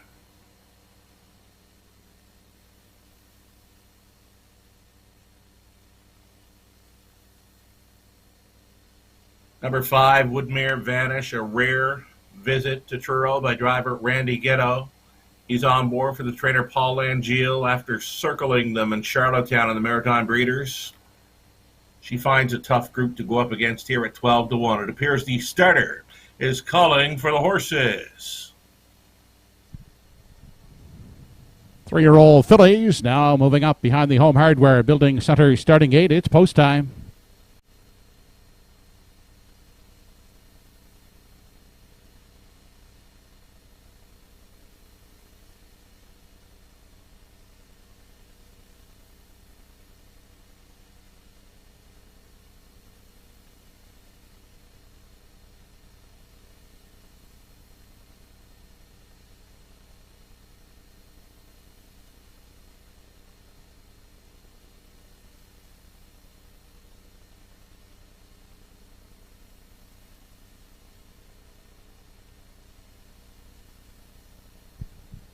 Race number 6 of the afternoon. Donnie and George Turner Memorial, 3-year-old pacing filly division. They'll go for a purse of $16,112. Havarti, Mystifying, Elm Grove Penny, Elm Grove Penelope, Woodmere Vanish, Tobin's Brownie, Don't Tell Kim, and Woodmere Leah.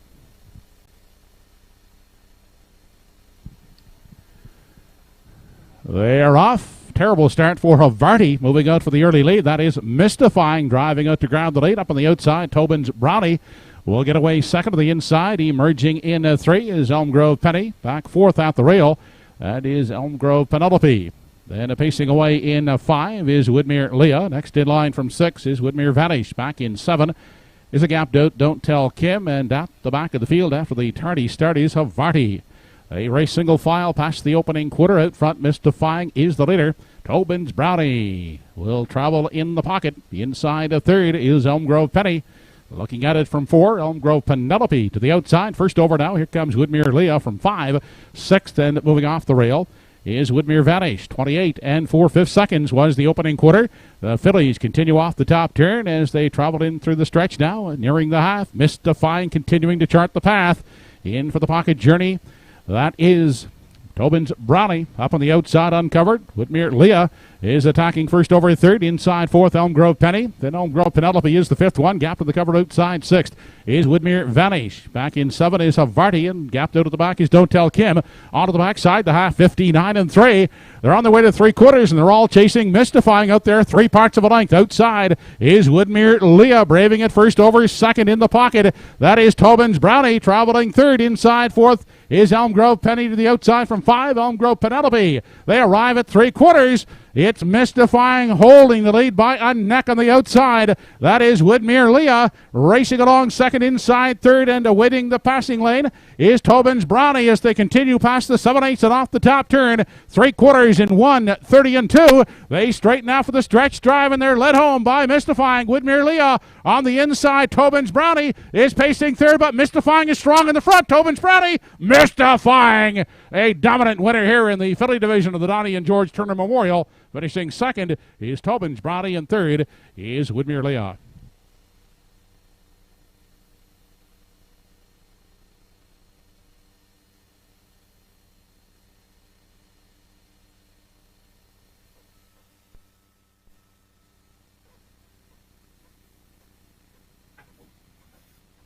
There we go, Mystifying. I mentioned last week, Tobin's Brownie made the lead, had a pick on the outside, kept Mystifying trapped in, and then it turned into a sprint. So this week, the roles are reversed. Daryl McLean makes front with Mystifying, gets a pick on the outside with Woodmere Leah, backs in to Tobin's Brownie, and then fires home in 28 and 1. She would not be caught, winning under wraps here. 13th victory on the season again. The roles reversed this week. Tobin's Brownie did the same thing at Charlottetown last time out, made front, and got some soft fractions in and turned it into a final 8 sprint. Same exact scenario, though Mystifying was on top this time around. Tobin's Brownie had to ride the pocket. There was nowhere to go with the pick on the outside. Middle half, 101 and 4. Final quarter, 28 and 1.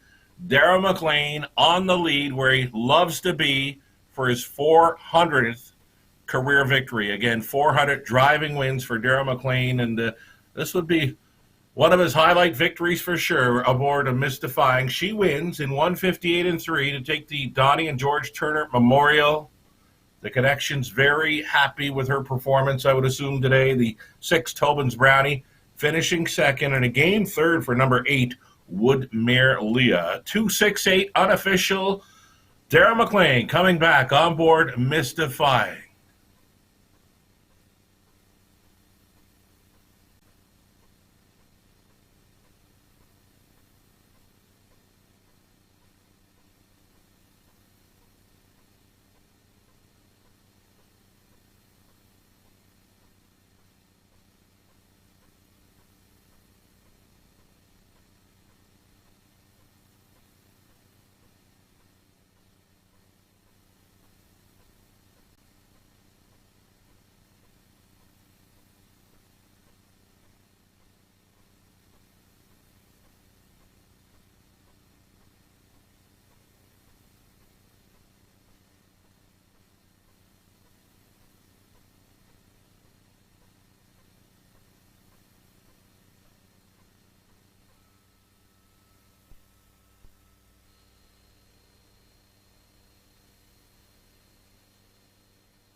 Back in the winner's enclosure, the winner of the filly division of the Donnie and George Turner Memorial, number 2, Mystifying, Bay daughter of Source of Pride of the Rock and Roll Hanover Dam Dreaming. By Daryl and Gordon McLean of Winslow PEI, along with Stephen Downey of Quispamsis, New Brunswick. She was bred by Blair Campbell of Darlington PEI, trained and driven by Daryl McLean. Mystifying, winning the Turner in 158 3/5.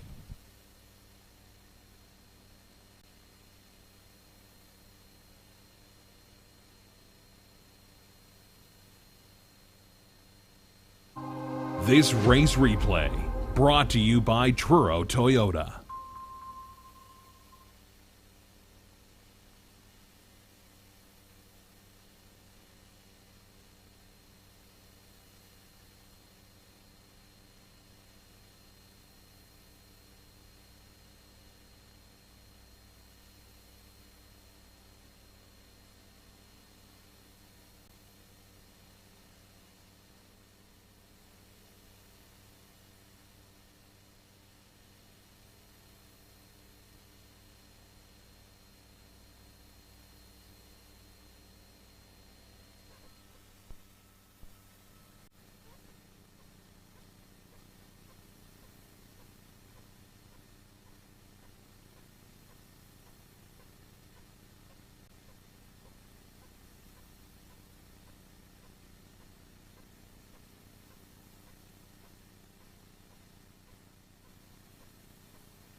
Race 6 is official. 1 Havarti finished 5th, 2 Mystifying the winner.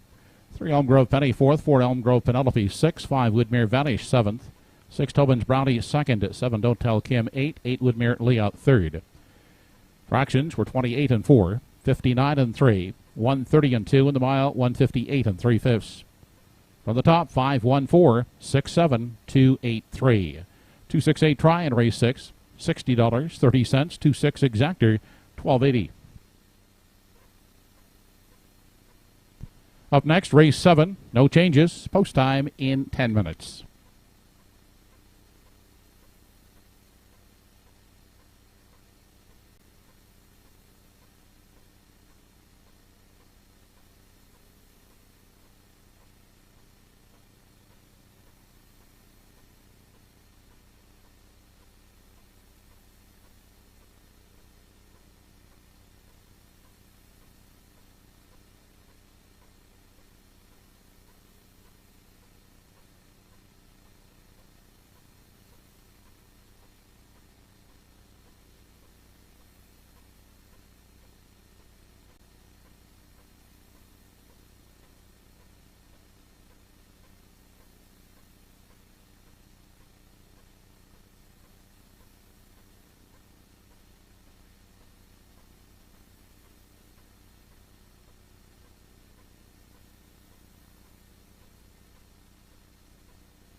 Entry is now entering the track for the 7th race.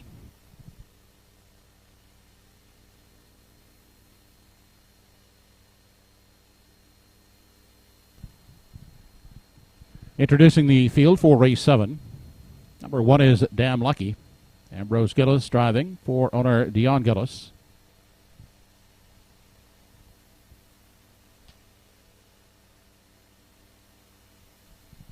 Orly Beaumont owns number 2 Thunder Alley with Dave Dowling catch driving.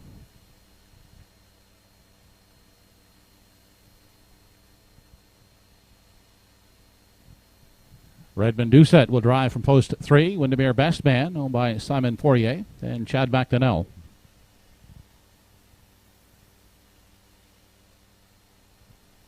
From post 4 is Well Did, over the Well Did Horse Owners Club, Paul Angel driving.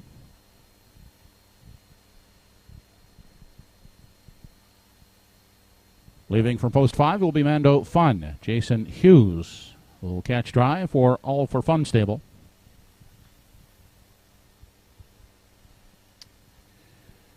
Andrea Renison, Ian McDonald, and Basil Sherry, the owners of number 6 Don't Ask Logan. Rider Matthews Renison drives.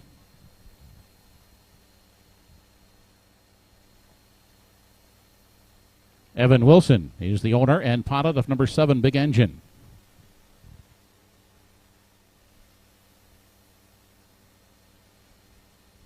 And completing the field is number 8, Harry G. Ernie Laffin will drive for Christina Gillis. Post time for the 7th in 5 minutes.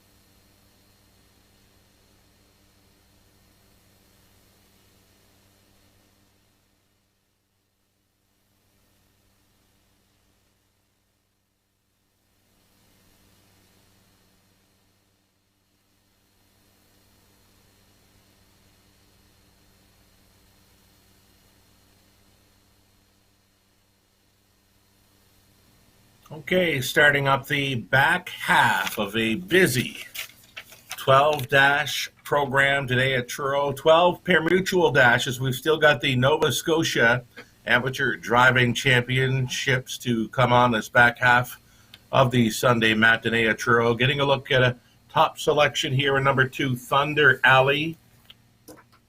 Thunder Alley now a huge 57 and 3 mile last time against top class pacers, and now meets a bit easier. He'll get a big shot today with Dowling on board. Thunder Alley offering here at 5-2.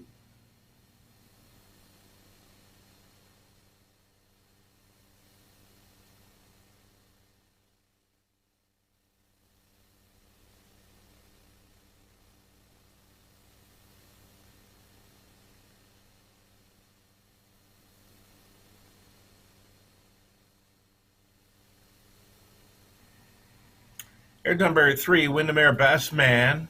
5-2 coach second choice right now. Red Doucette stays on to drive, and he was an okay 4th in 158 in his latest here at Truro. We're going to expect a little bit more from this big son of Malicious.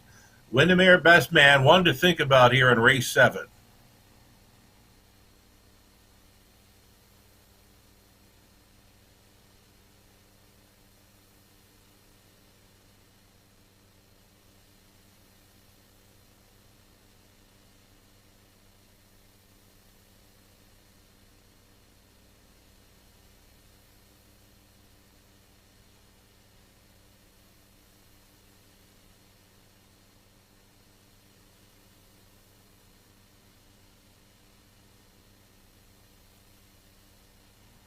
Here's number 6, Don't Ask Logan. Likely to race from off the pace again. Nice speed last week when showing improvement over recent starts. Beware of number 6, Don't Ask Logan. Ryder Renison on board, a 2-1 co-favorite right now.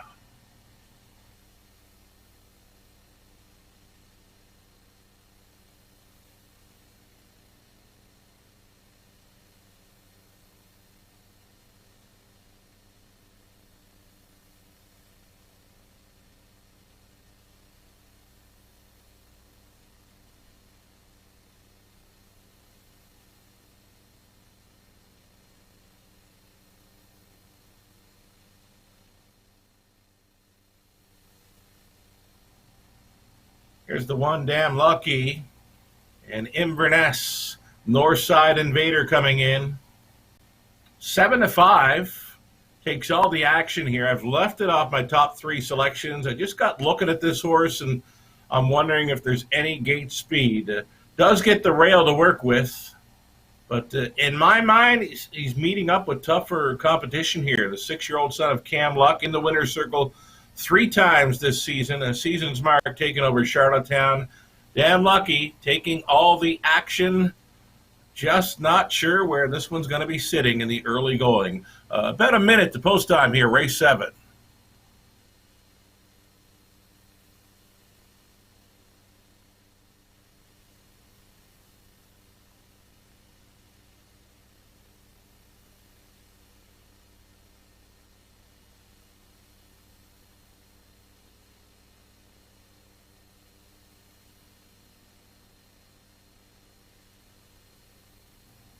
Number 7, Big Engine, was on a pretty good run there, racing against the top-class pacers around Truro, and now has missed a few weeks of action. Plus, he's got that outside post to overcome.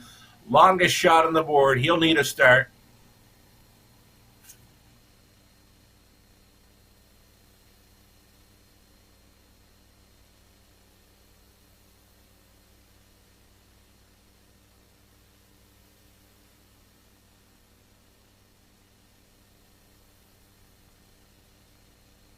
Here's 5, Mando Fun. Jason, the Blue Knight Hughes, gets the catch driving assignment aboard this one for George Renison.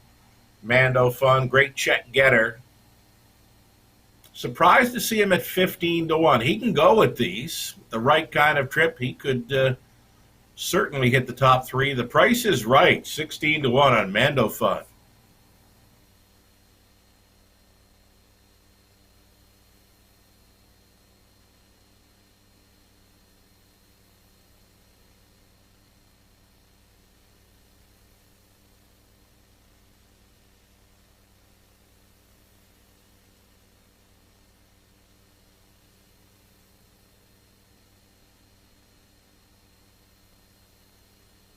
Final call for wagers now. One final look at the 4. Well did for the Well Did Horse Owners Club. We'll wish them luck. Paul and Gilles on board. Working with a decent post here at a big price, 14-1. Final call, race 7 at Truro.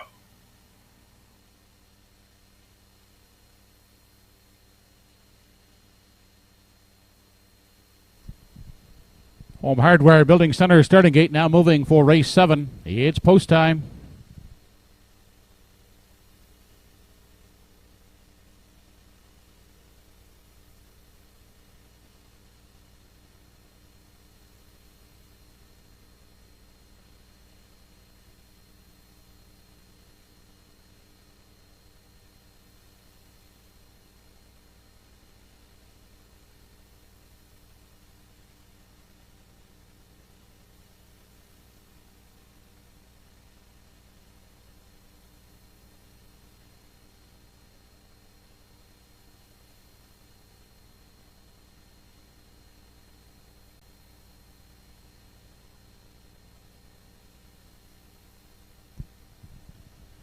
Seventh race of the afternoon has Damn Lucky, Thunder Alley, Windermere Best Man, Well Did, Mando Fun, Don't Ask Logan, Big Engine, and Harry G.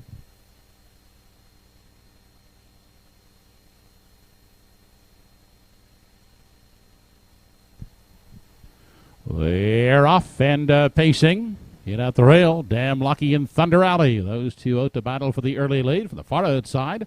That is Big Engine, alertly driving up on the outside. Inside and getting away in 4, that's Windermere Best Man. Off stride goes Windermere Best Man. On the outside and moving around is Well Did into 4. Now back down pacing 5th is Windermere Best Man. Off stride once again there. Up on the outside and into 5 now.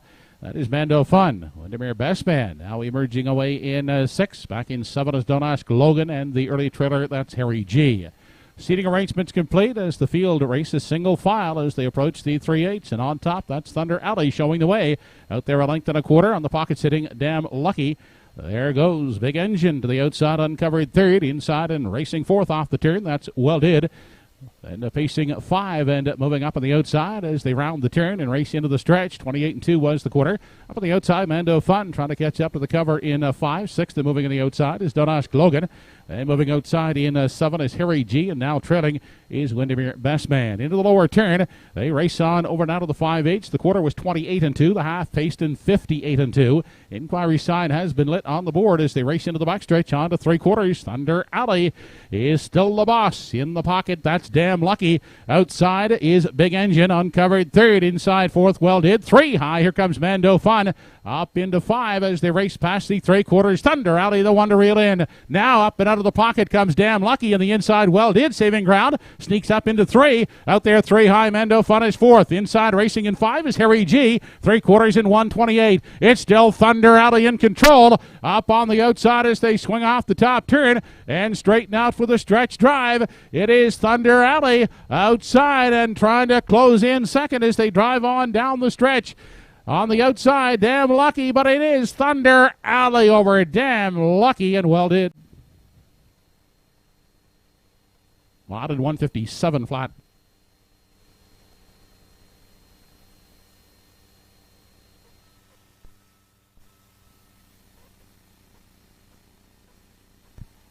Inquiry in the 7th race. Judges looking at the break by 3. Windermere Best Man.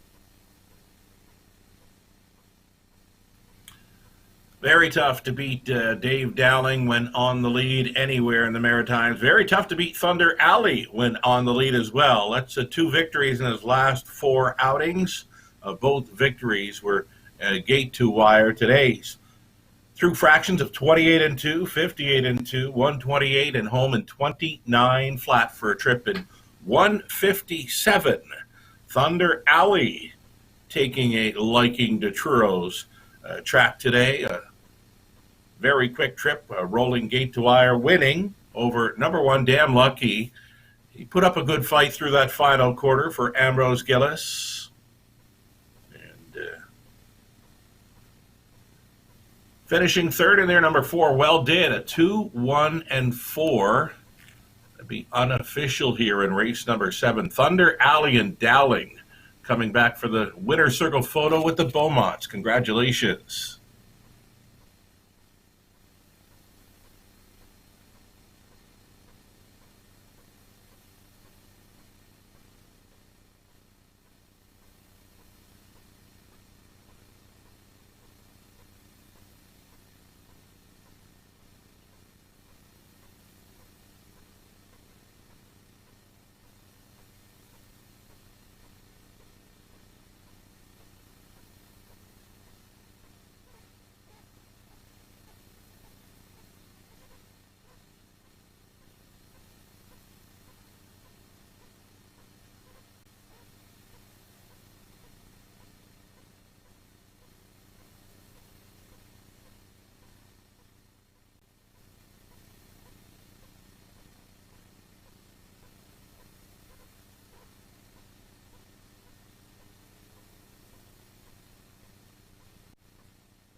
Back in victory lane, the 7th race winner, number 2 Thunder Alley.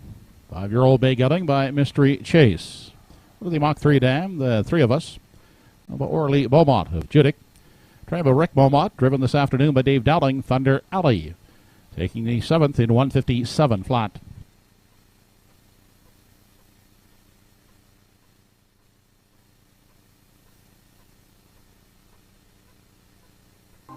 This race replay brought to you by Summerside Toyota.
Here's the complete rundown from the 7th race. Number 1, Damn Lucky, 2nd. 2, Thunder Alley, the winner. 3, Windermere Best Man, 8, 4, Well Did, 3rd. 5, Bando Fun, 4th. 6, Don't Ask Logan, 6, 7, Big Engine, 7, 8, Harry G was 5th. Quarter 28 and 2, the half 58 and 2, 3/4 and 128, the mile 157 flat. From the top, 218, 346, 75. 214 try and race 7, $80.50. The 2-1 exactor, $9.30. And today's pick 5 returned at $33.10.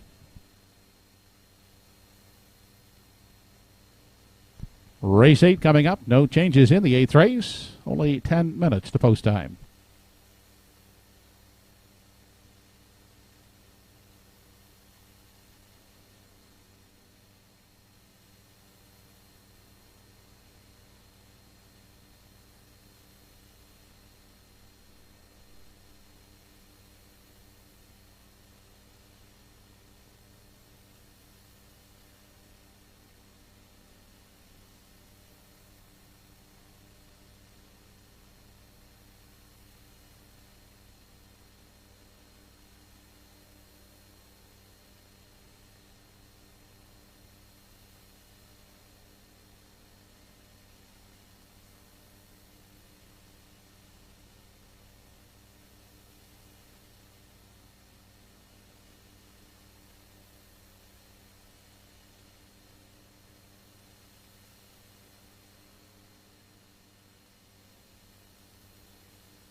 Horses are on the track for the 8th race.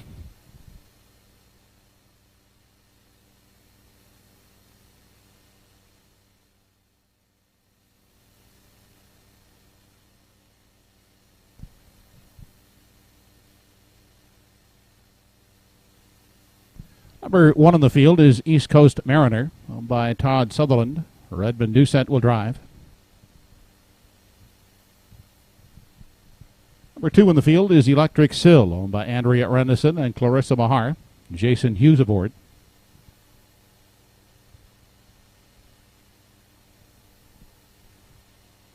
Gordy McCabe owns the 3 Go With It with Ernie Laffin driving.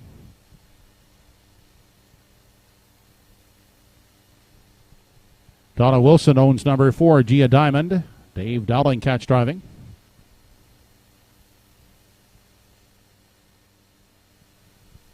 Darren Crow drives number 5 Tobin's Native for owners Charlie Piper, Sonny Seitman, and William Shearer.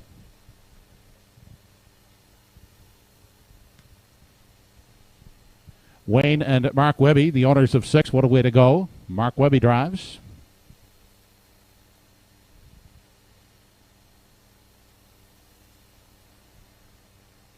Carl Eisner is aboard number 7, Kidham Image for owner Calvin Eisner.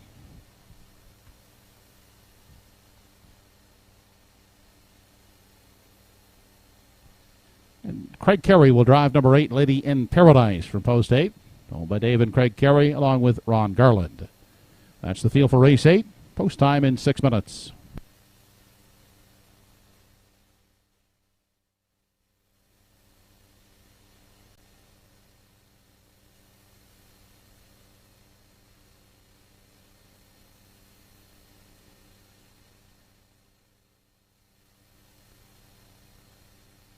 Now entering the track is number 4, Gia Diamond.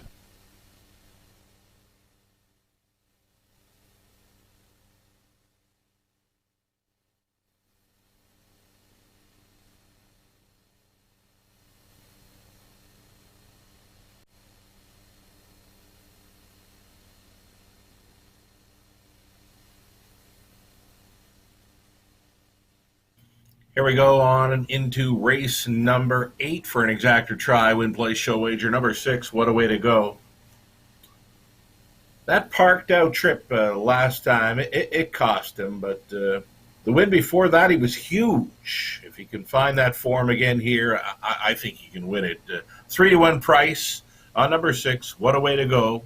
Co-owner, trainer, driver Mark Webby on board. He's got him right on the bit.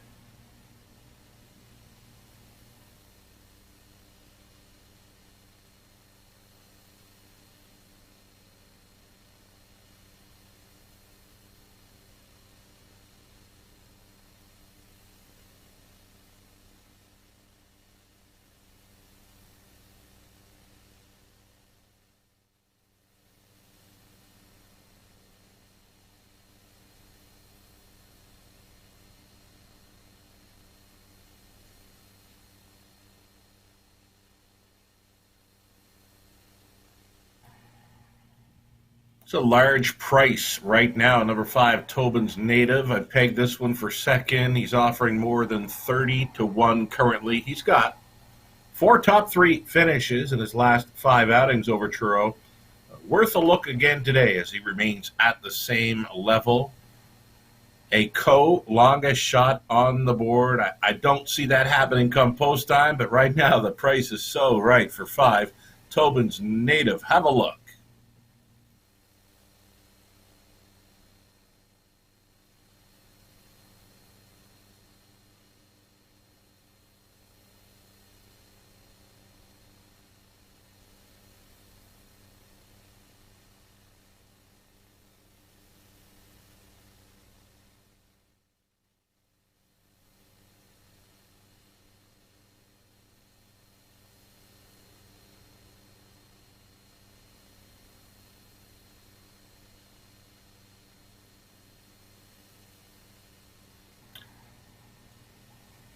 Here's number 1, East Coast Mariner, an invader for the Sutherlands. Red Doucette on board, gets a rail to work with.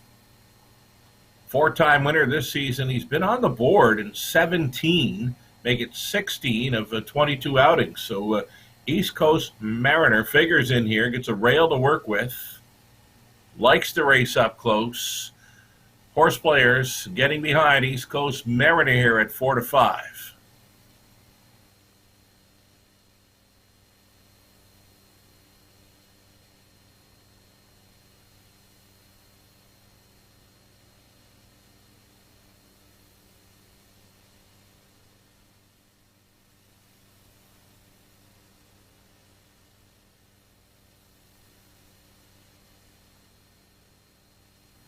There's an outside chance for number 8, Lady and Paradise. Craig Carey on board. A very tough task for this Western Paradise three-legged mare. A long shot, outside looking in kind of horse here in race number 8.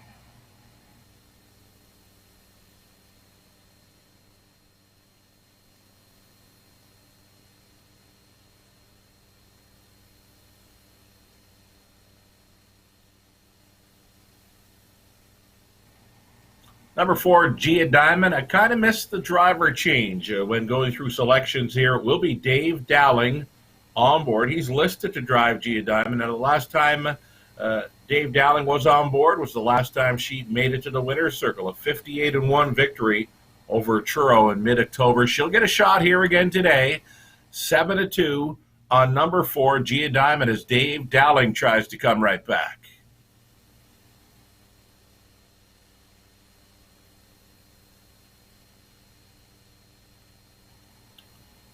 Jason Hughes, catch driving the old horse Electric Sill, 13 years by Electric Stena, was a winner last time out against easier. It gets much tougher today for Electric Sill, likely to race up close and trying to hang around for a piece of it.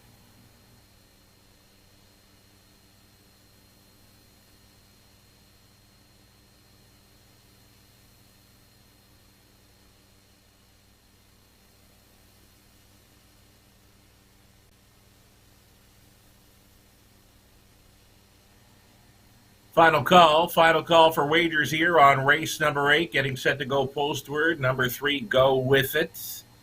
One of the longer shots in here. Great check getter, facing tougher today.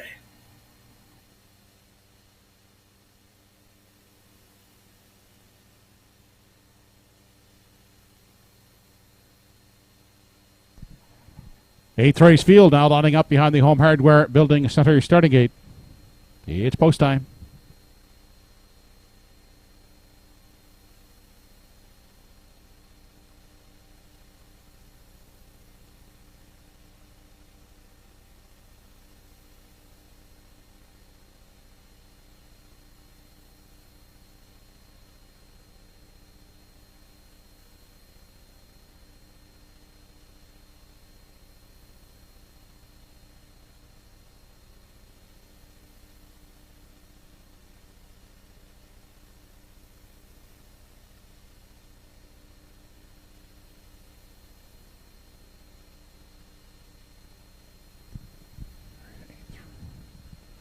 Eighth race of the afternoon has East Coast Mariner, Electric Sill, Go With It, Gia Diamond, Tobin's Native, What a Way to Go, Kidam Image, and Lady in Paradise.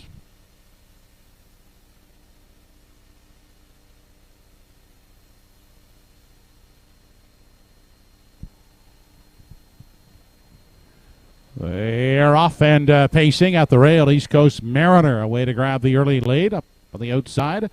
That is Electric Sill away second, far outside, and moving up. Tobin's Native on the limb third, inside fourth for Go With It. Taking a seat in 5, that's Gia Diamond. Outside and traveling sixth is What a Way to Go. Then Kidam Image back there in 7, beats one away. That's Lady in Paradise as they make their way out of the opening quarter. Out front, East Coast Mariner will dictate the early pace out there, clear by 3, with Tobin's Native pacing along the rail in second. And next in line and looking at it from 3 as they continue on over to the 3/8 is Electric Sill. Go With It, traveling at the rail in 4. Looking at it from 5, that is Gia Diamond. Back to What a Way to Go from 6, underway outside 7th. Here's Lady in Paradise on the move. Now at the back of the field is Kidam Image as they round the turn. 28-3 was the quarter. On through the stretch, unchallenged out front. East Coast Mariner out there still on a 2.5 length lead over Tobin's Native. At the rail third is Electric Sill. Now the first over advancer. Here comes Gia Diamond up on the outside. That will give cover to What a Way to Go as they continue on to the 5/8, the half, 59 and 2/5 seconds. On their way to 3/4. East Coast Mariner is still the boss, but here comes a determined Gia Diamond up on the outside. Now closing in second, right on her back, and getting a good second over toe. What a Way to Go up into contention now third. Inside and looking at it from 4. That is Tobin's Native. 5th on the outside within striking range is Lady in Paradise. Gia Diamond has taken over the lead as they continue on to the 7/8. Gia Diamond by 2. Inside second is East Coast Mariner. What a Way to Go up on the outside is third. Inside blocked is Tobin's Native 4th. They round the top turn. 129-2 was the 3/4. It's Gia Diamond into the stretch. Here comes What a Way to Go up on the outside second. East Coast Mariner at the rail third, but it's Gia Diamond, and What a Way to Go. Gia Diamond will prevail. What a Way to Go second, and holding for third is East Coast Mariner. A mile in 1:58 1/5.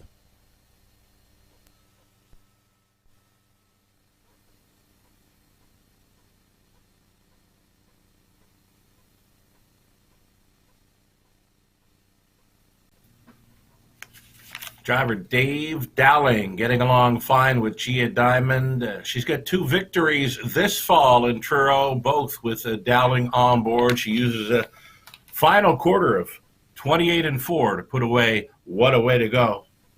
Finishing third in there, it appeared to be East Coast Mariner over the 5. Tobin's Native 4, 6, 1, and 5 would be unofficial. Gia Diamond very strong to hold off a late charge by What a Way to Go.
Back in the winner's enclosure, the 8th race winner, number 4, Gia Diamond. 9-year-old bay mare by American Ideal.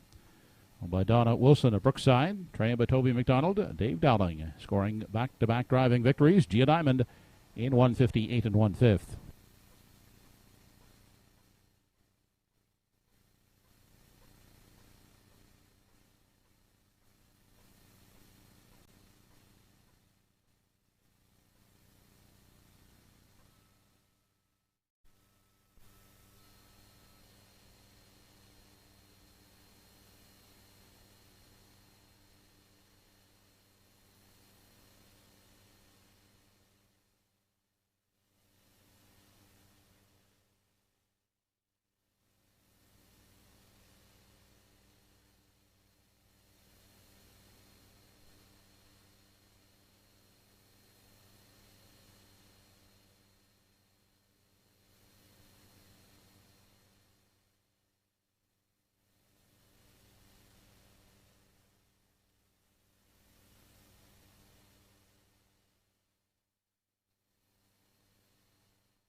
Official result of race 8.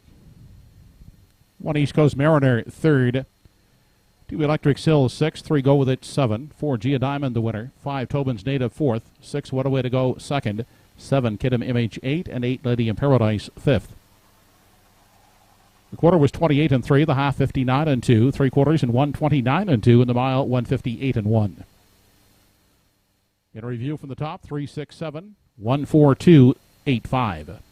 4-6-1 try in race 8, 52-40. 4-6 exactor, 25-50.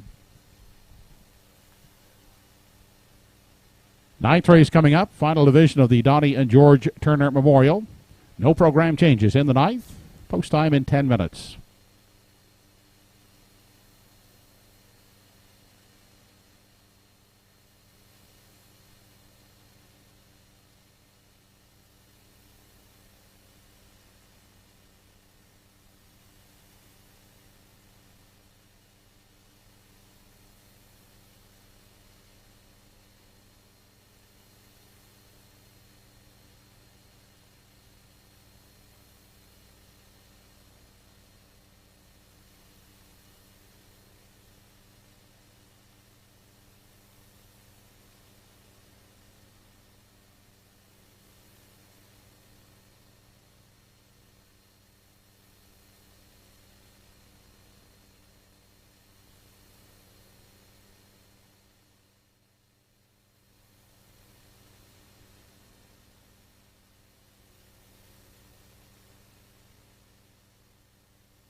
Now on the track and parading are the starters in race 9. Ninth race is the Donnie and George Turner Memorial. Second 3-year-old pacing colt division. It carries a purse of $7,806. From post 1 is Bet 'Em Again, owned and bred by Jeff Lilly. Jeff now shares ownership with Christina Leckie, Blair McLaughlin, and Ian McDonald. George Renison trains. Darren Crow gets the call this afternoon.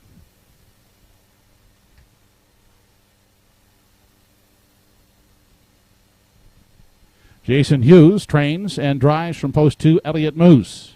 Owned and was bred by Donald McRae, Brian and Melissa McRae. Redmond Doucette and Andy Stewart of Inverness are the owners of number 3 Rotten Ronnie. Was bred by Cheryl Doddington of Sydney Mines. Trained by London McIsaac. Redmond Doucette driving.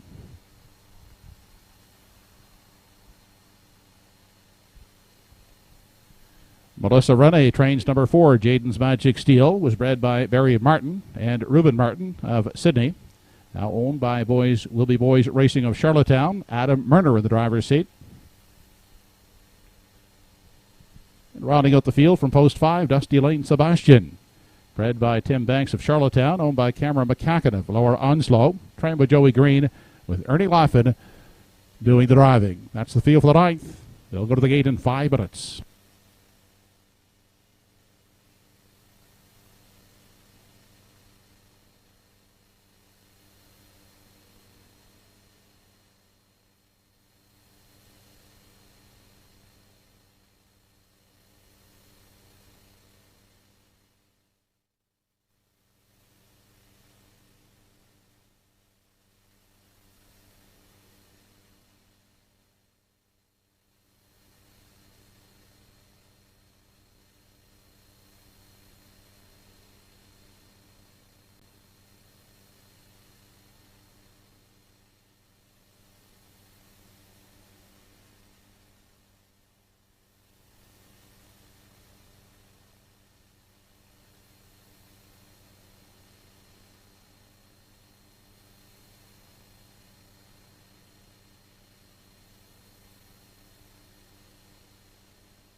Here we go. Getting a look at number 1, Bet 'Em Again. Darren Crow gets another great shot at hitting the winner's circle for the 3rd time today. Bet 'Em Again, 4 wins in his last 5 outings. Makes him the one to beat again. The rail only increases his chances today. Make him the top call at 4-5. Odds-on status. Bet 'Em Again to double up at Truro. And to put Darren Crow in for the driving triple.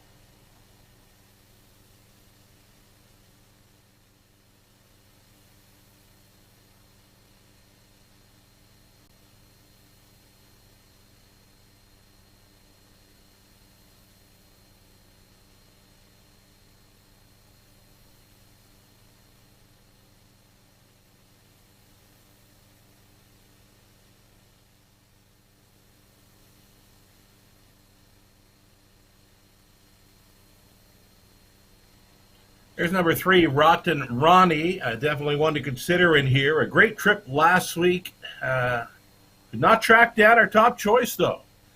Bet 'Em Again. He could be second best again. He could be in the winner's circle as well. Rotten Ronnie expected to be up close. Again, Red Doucette, the hot hands last week with 5 driving victories. He'll get a shot with Rotten Ronnie, a second choice, currently at 9-5.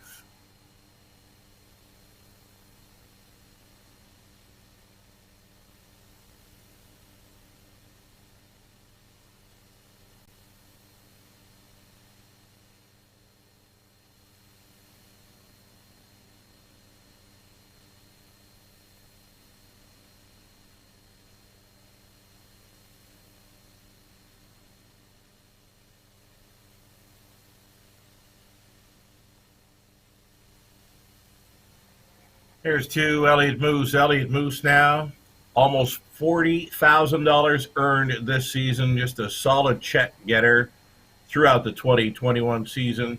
And again, here's another very nice colt. Just had to go up against a very tough group of Glamour boys this season. Elliott Moose, Jason Hughes, likely to ride along up close, trying for a top 3 finish in this one, 5-1.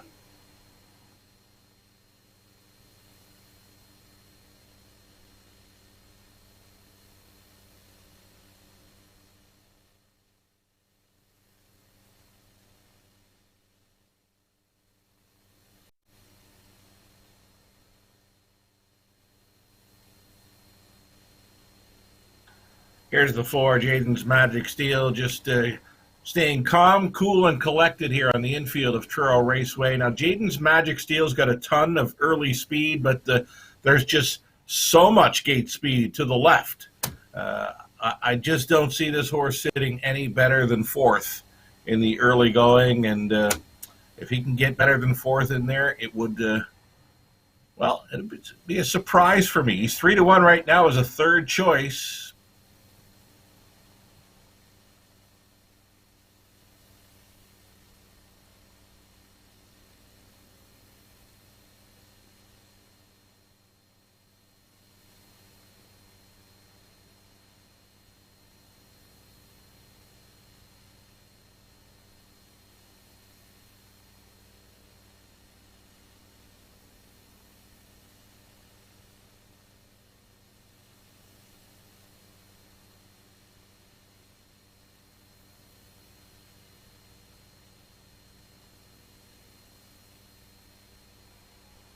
One final look at the 5, Dusty Lane Sebastian. He's got 3 wins in his last 5 outings, but his toughest test to date over Truro will be this one. He's on the outside looking in, likely just happy to be in to go for a purse of just shy of $8,000 here in the Donnie and George Turner Memorial. Here's the starters calling for the horses.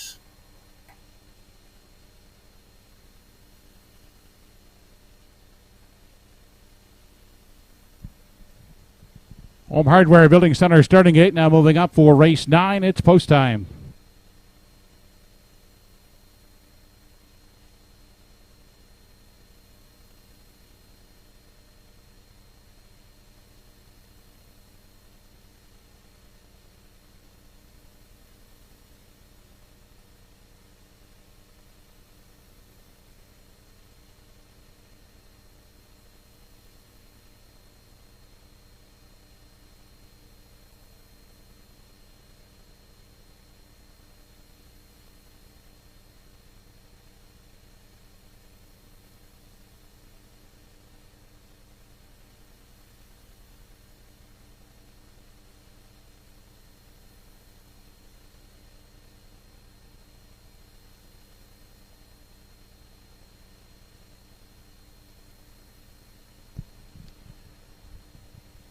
Ninth race of the afternoon, $7,806 Colt division of the Donnie and George Turner Memorial has bet 'em again.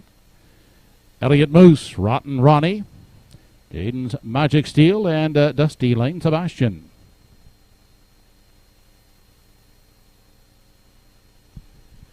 They're off.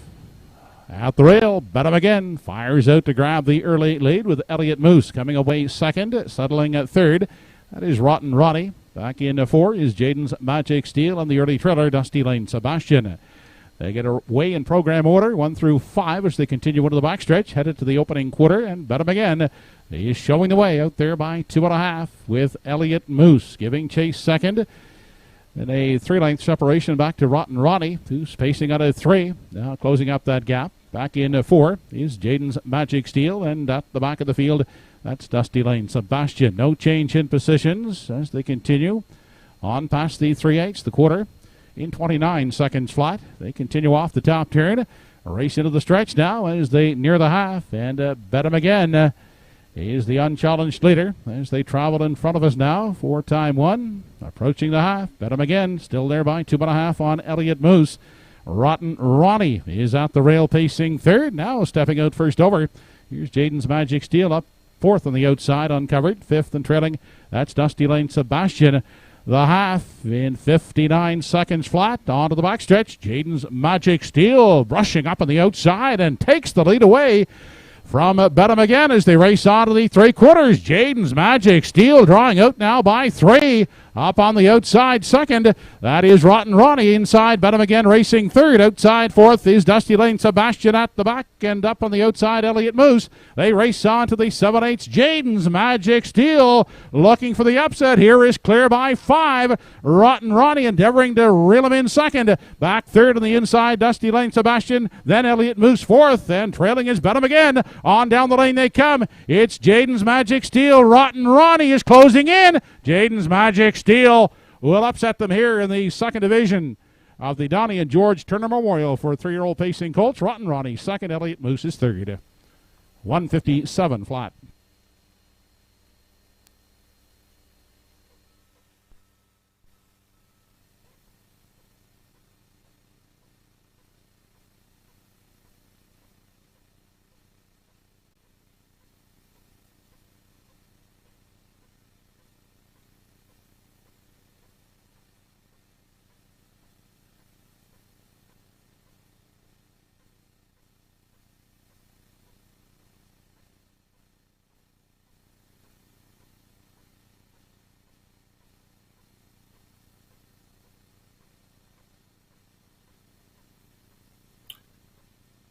Race number 9. We did not see that one coming. Jaden's Magic Steel with the backside blitz to take command on by three-quarters and pace off into the afternoon here at Truro. A trip today at 157 flat. Jaden's Magic Steel actually got a little bumpy gated going up by the quarter mile.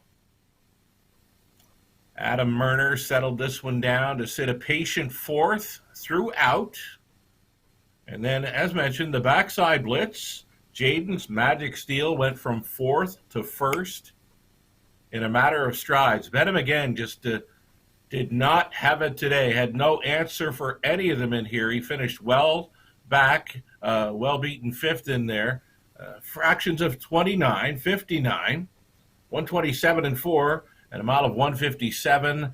That's Jaden's Magic Steel going a huge back half. Adam Murner on board for Melissa Rennie, the trainer, and Boys Will Be Boys Racing Stable of Charlottetown, Prince Edward Island. Now, 5-1 odds. Not a huge upset as far as wagering go, but I'm going to call this a major upset as Jaden's Magic Steel gets the best of Bedham again and Rotten Ronnie, who took the most action in there for win wagering. It's the 4, Jaden's Magic Steel over 3, Rotten Ronnie. Looked like 2, Elliott Moose for third over the 5, Dusty Lane Sebastian, a good fourth. And as mentioned, Bedham again just did not have it today, finishing fifth in there. Jaden's Magic Steel, the upset's on. Takes the Donnie and George Turner Memorial for 3-year-old pacing colts, Division 2.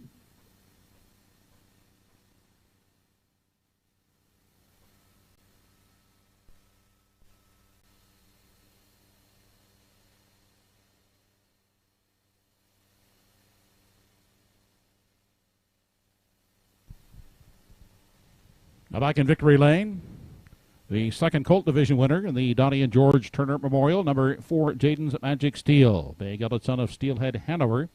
Out of the Largo Dam, Meridian Magic was bred by Barry and Reuben Martin of Sydney.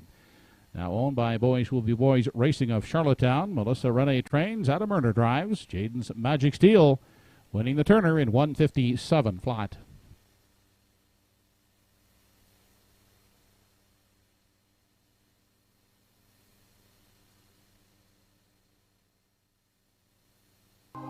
This race replay brought to you by Pye Chevrolet.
Official rundown from race 9. 1 Bedham again 5th, 2 Elliott Moose 3rd, 3 Rotten Ronnie was second, 4 Jaden's Magic Steel the winner, 5 Dusty Lane Sebastian 4th.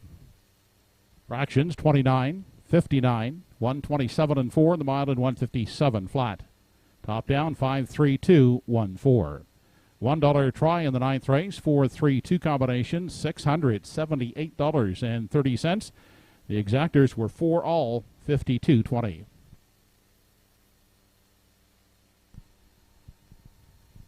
Up next, it's the silver division of the Nova Scotia Amateur Driving Championship.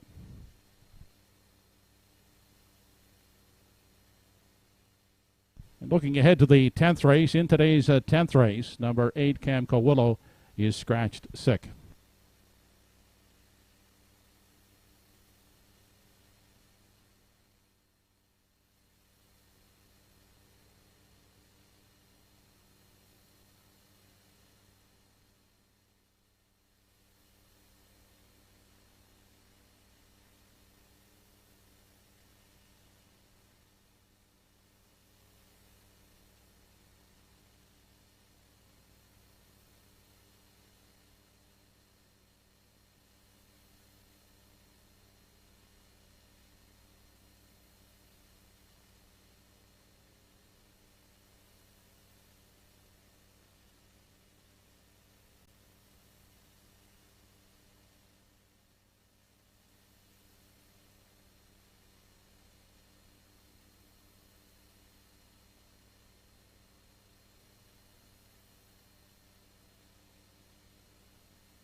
Now on the track and parading are the starters in today's first Nova Scotia Driving Championship Amateur Division. It's the silver division in the first race.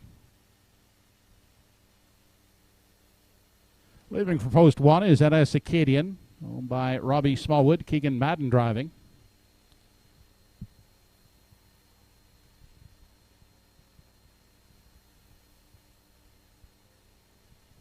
Leaving from post 2 will be I-47. He's owned by Roy Burton with Todd Hardy in charge.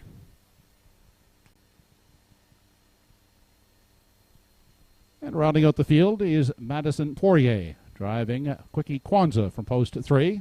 Madison shares ownership with Rob Fellows and Susan Miller. That's the field for the silver division of the Nova Scotia Amateur Driving Championship. They'll go directly to the starting gate.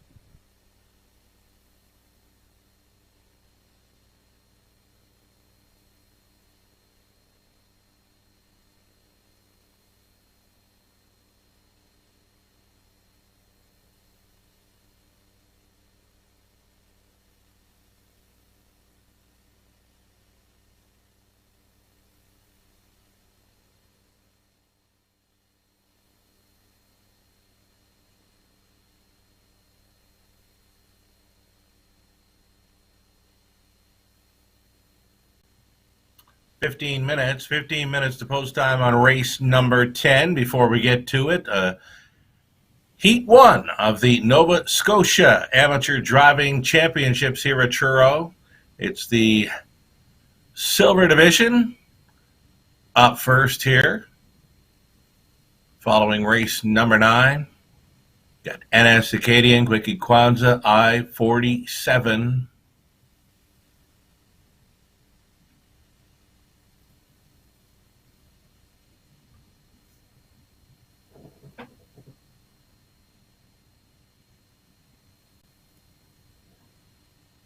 I was going to go to the senior horse in here, NS Acadian, after he finished second best at over 150 to 1 here last Sunday. We'll look for Keegan to send him and be sitting on or near the lead here. Quickie Kwanzaa, I do remember well from London. I'm thinking Madison will likely have to come from last, but that'll only be from third in here, right? So if this duo is close, turning for home, they'll have a great shot for the win. And then I-47, he's got his work cut out for him here, but Todd may be able to motivate this old warrior to find some form in the end. We love his barn name, Under the I-47. Bingo!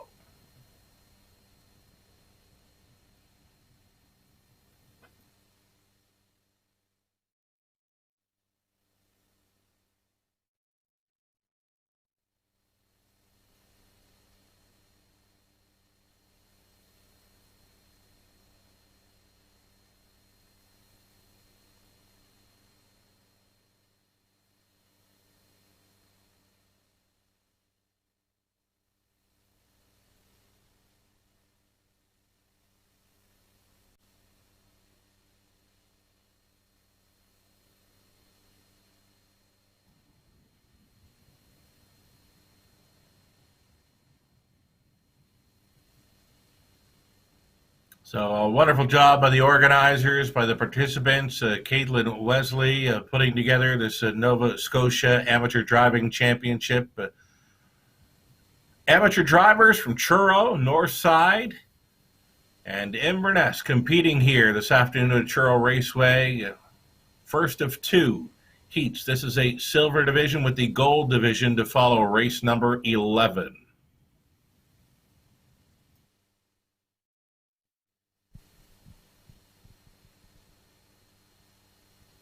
Amateur drivers moving up in behind the Home Hardware Building Center starting gate.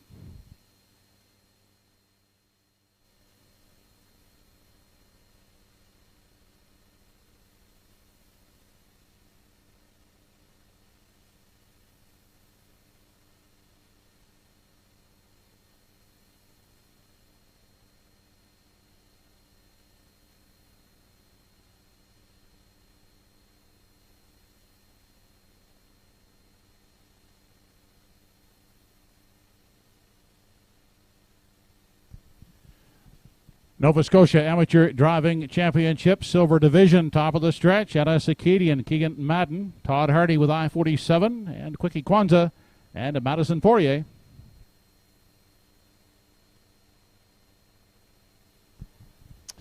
We're off in the Amateur Driving Championship, and away quickly, I-47 and Todd Hardy. They're sent right after the lead as they race into the first turn, heading on to that opening 8th, getting away second. That is Keegan Madden and NS Acadian, the early trailer, Quickie Kwanzaa and Madison Poirier. They're single file as the amateurs head through the backstretch for the first time. They're on their way to the opening quarter. And out front, I-47 is showing the way with Todd Hardy at the lines as they arrive at that opening panel.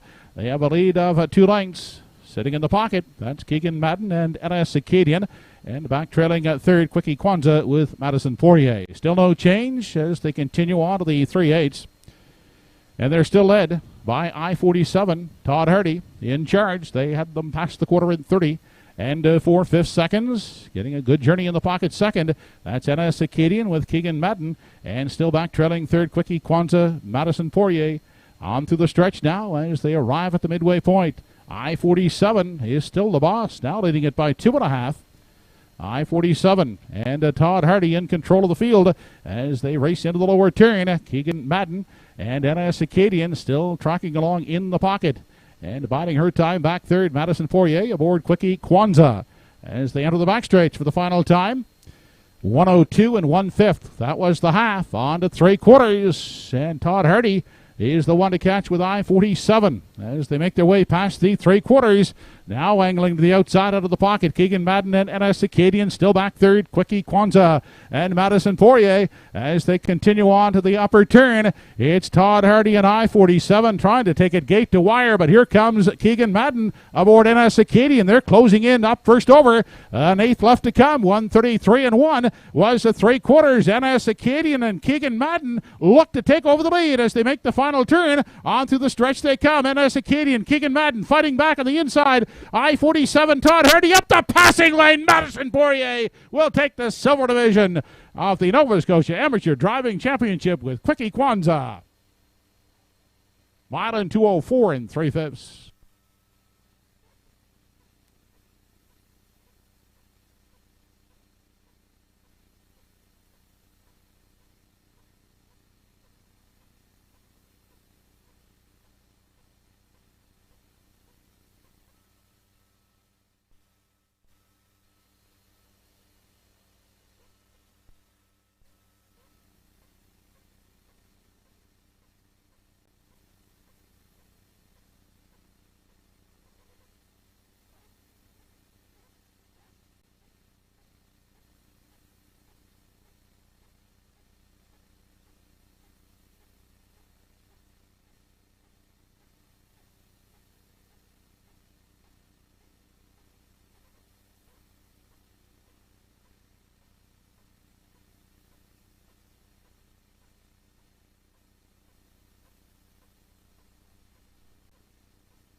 The amateurs did all right. They put on quite a show there. 3 across finish.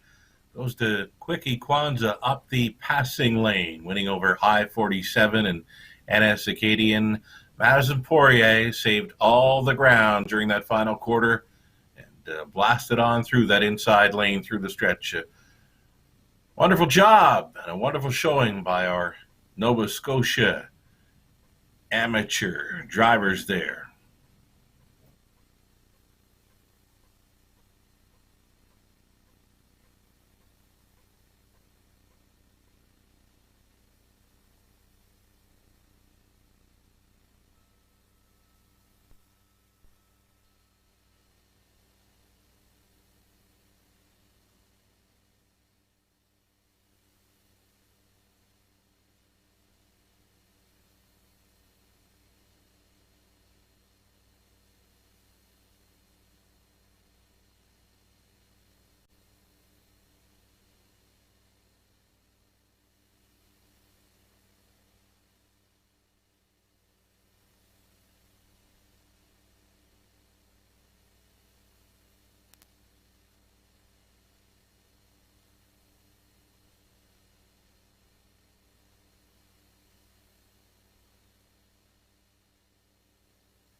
Now back in victory lane, the winner of the Nova Scotia Amateur Driving Championship Silver Division, number 3, Quickie Kwanzaa.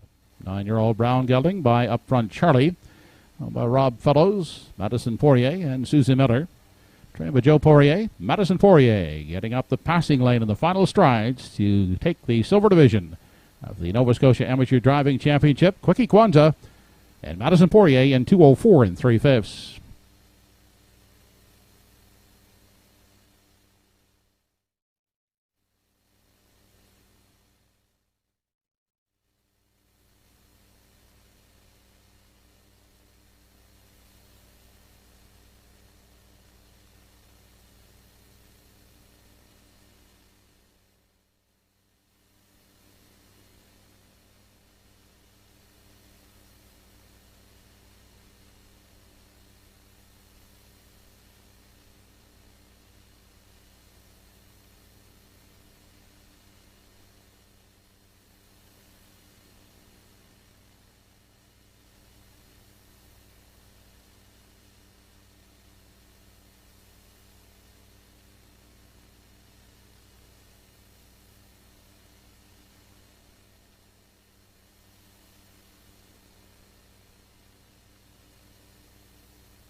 Now on the track and trading are the starters in today's 10th race. Race 10, it's for $4,500 claimers.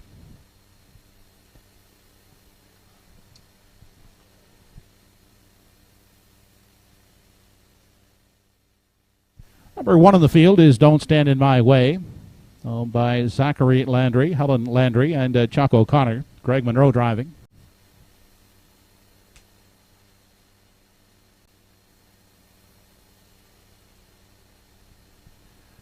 Redmond Doucette will guide Indy Wheelbarrow from post 2. She's owned by Travis McLean.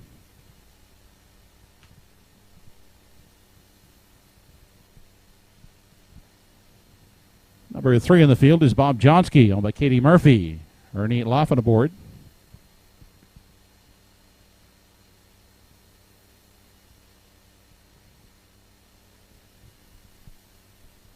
Jason Hughes for owners Andrea Renison, Annette Matthews, and Clarissa Mahar aboard number 4, Lively Freddy.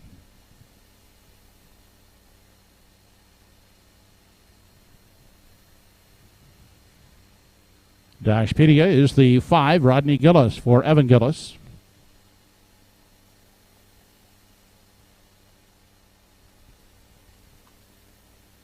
From post 6, Junebug's Baby gets Kirk Perez for Rick Beaumont Jr.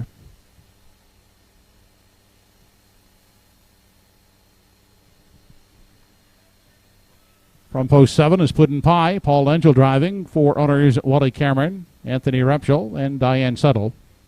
And scratch the 8, Camco Willow. Post time for race 10 in less than 4 minutes.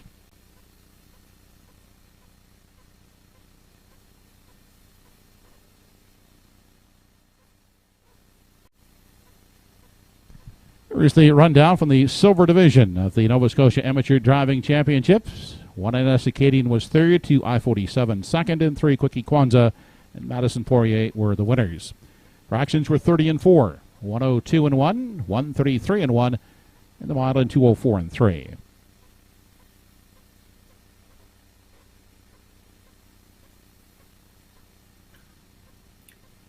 Moments away now from race number 10, a group of $4,500 claimers here on the pace, of course. A field of 7 now with the scratch of number 8, all 7 noses on gate. The heaviest action in the early going here for number 2, Indy Wheelbarrow. Tries to make it 3 straight over Truro. Had the pocket ride to victory 2 back, and then was so good last time out when wiring up the field. And a season's best 157 and 4. Red Doucette was on board for that one. He stays on for the drive today. Indy Wheelbarrow, this handsome chestnut son of Pan-Pacific Flight, liking him to make it 3 in a row at Truro. 4 to 5.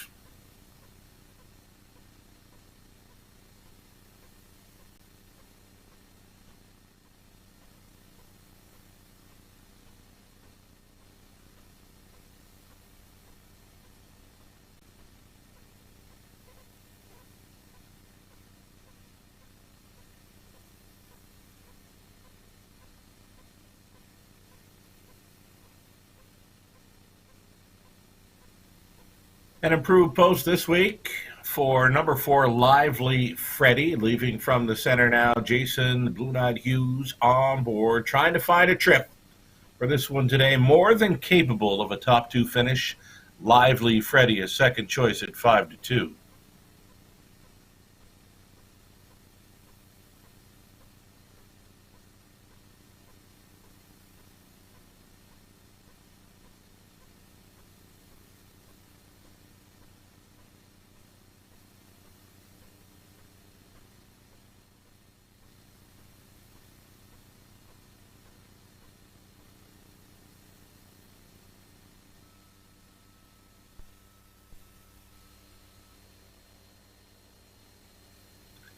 Get in, look at the 5 Dashpedia, 3 to 1, third choice currently, showing 5 wins throughout his program lines. He's definitely one to consider here, trying for his 9th victory of 2021. Rod Gillis on board for trainer Evan Gillis. Dashpedia, one to think about.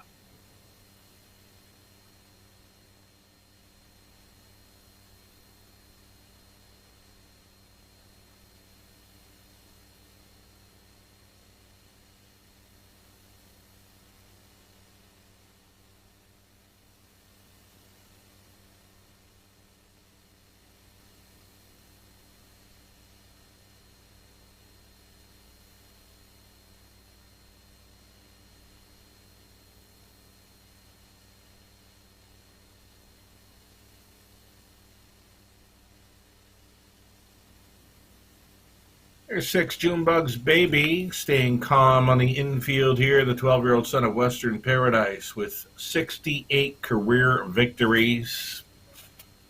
Tough post to overcome here today for Kirk Paris and the Beaumonts. It's a Junebugs Baby at a big price.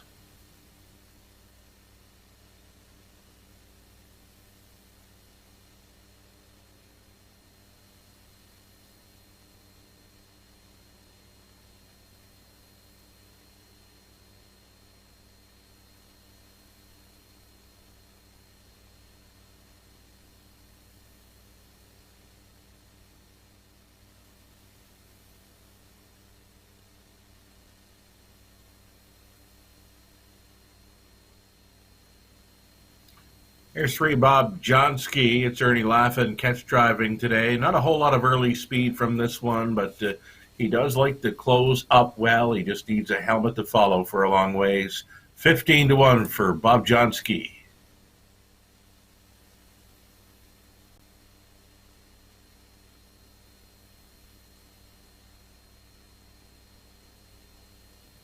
Number 7, Puddin' Pie, tough post to overcome. He loves it on the lead, but I just don't see it happening from that outside post today. Very tough to overcome post 7 for 7. Puddin' Pie here at 6-1.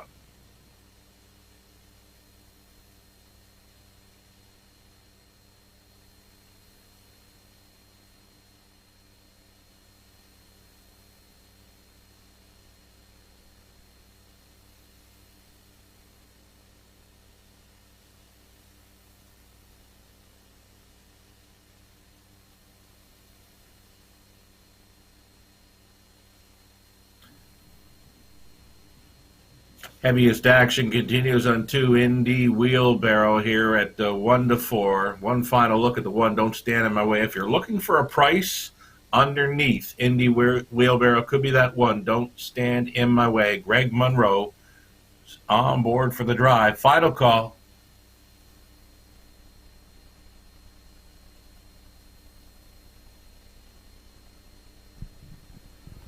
Home Hardware Building Center starting gate is now moving for the 10th race. It's post time.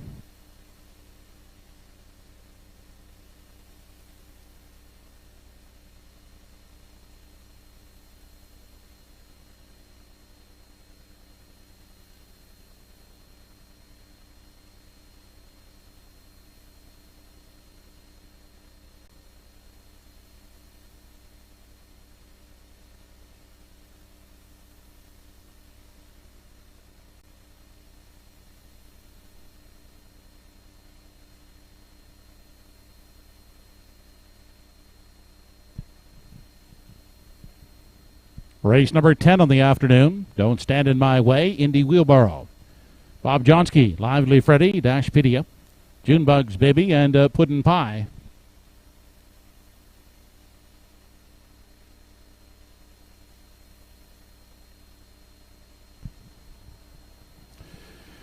They're off and pacing along the inside. Don't stand in my way. Indy Wheelbarrow up on the outside. Junebugs Baby leaves alertly. Then crossing over. He's Bob Johnsky to grab a seat at the rail in 4. Finding room in 5 is Puddin' Pie, unhurried 6th. That is Lively Freddy, back trailing in 7 is Dashpedia. On to the backstretch for time 1 as they approach the opening quarter. Junebugs Baby on the outside, but holding him out is Indy Wheelbarrow. Now Indy Wheelbarrow will relent to let Junebugs Baby clear as they race out of the 3/8. Indy Wheelbarrow now coming back around Junebugs Baby as they race on to the 3/8. Indy Wheelbarrow back to the lead. Giving away, Junebugs Baby is now the pocket sitter. On the inside, don't stand in my way, looks at it from 3. First over, here comes Lively Freddy, mounting the first over bid from 4. 28-1 was the initial quarter. On through the stretch now. As they race past the half, it's Indy Wheelbarrow in control. Junebugs Baby in the pocket second. Third at the rail is Don't Stand in My Way. First over is Lively Freddy 4th. Inside 5th, that's Bob Johnsky. Following cover, Dashpedia the outside in 6th. And at the back, Puddin' Pie. As they race to the backside for the final time, the half paced in 58-3. On their way to 3/4, and Indy Wheelbarrow is still in control. On the inside, Junebugs Baby second, advancing third is Lively Freddy. At the rail, Don't Stand in My Way is pacing along in 4, gapped in the cover 5th outside Dashpedia. Then inside to sixth, that is Bob Johnsky as they race on to the 7/8.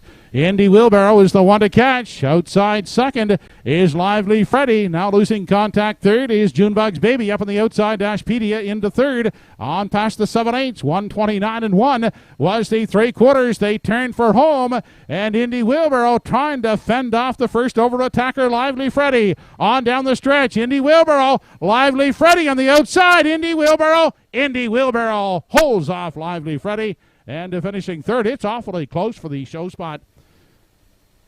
Mile in 1:59 2/5.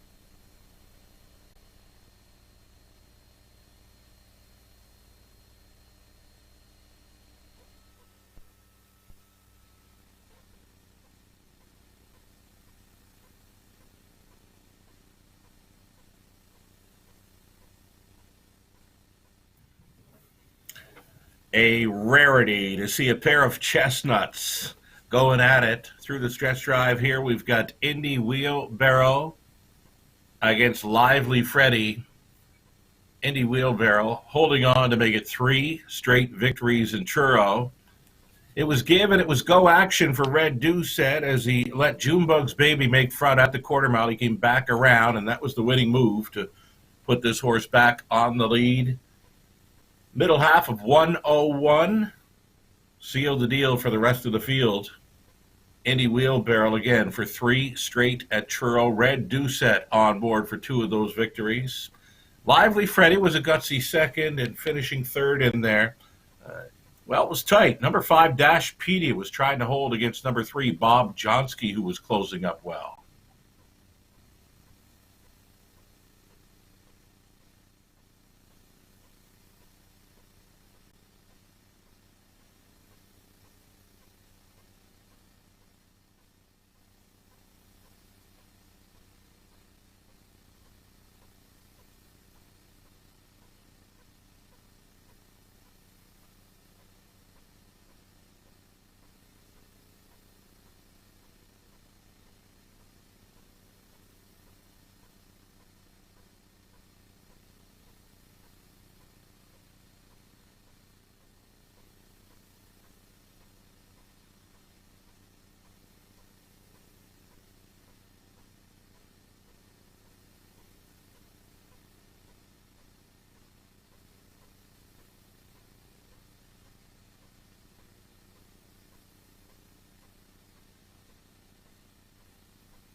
Tenth race winner now back in victory lane. Number 2, Indy Wheelbarrow, 8-year-old chestnut daughter of Pan Pacific Flight. Well, the Travis McLean of Fort Hood, now trained by Andy Campbell. Redmond Doucette picking up a driving double in the afternoon. Indy Wheelbarrow, 1:59 2/5.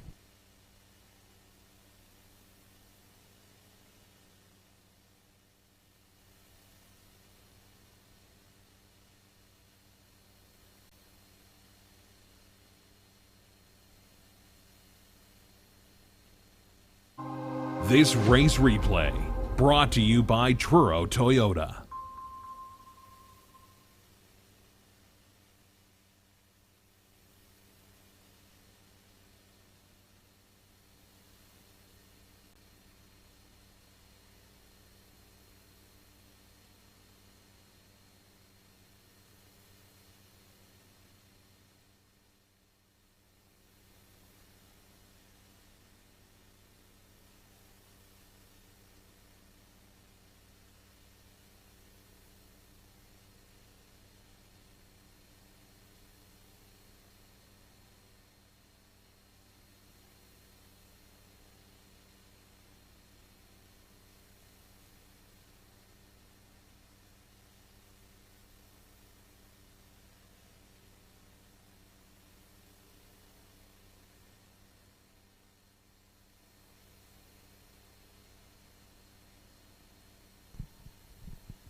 Race 10 is official. 1 Don't Stand in My Way, 5th. 2 Indy Wheelbarrow, the winner.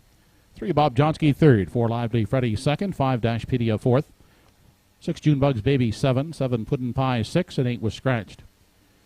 28 and 1 the quarter, half 58 and 3, 3/4 129 and 1, the mile 159 and 2/5. From the top, 5 1 3 2 4 7 6 scratched. 2 4 3 try and race 10, 37 20, 2 4 exactor 7 10.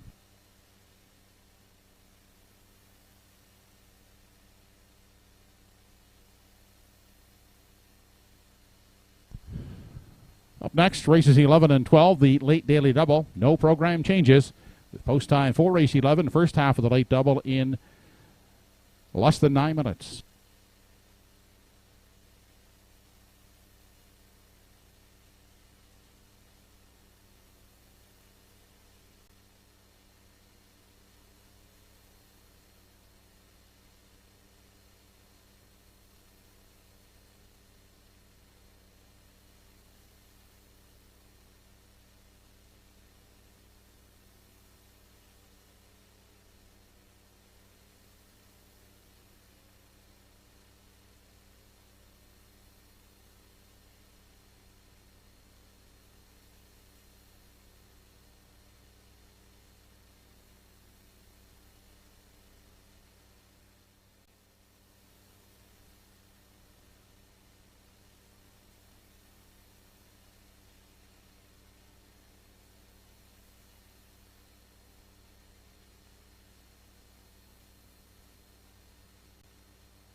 Entries now on the track for race 11.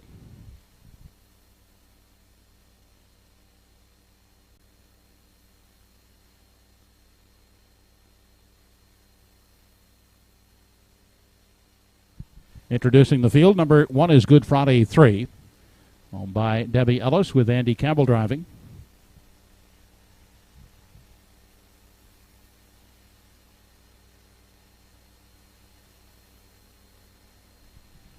From post 2 is Little Manny, owned by Dean and Brad McLaughlin, along with Mark Taylor and Stephen Trites. Stephen Trites drives.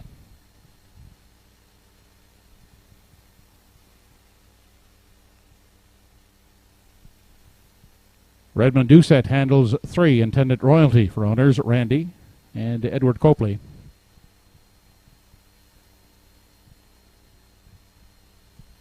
Claire McDonald will catch drive. I'm a looker 2 from post 4.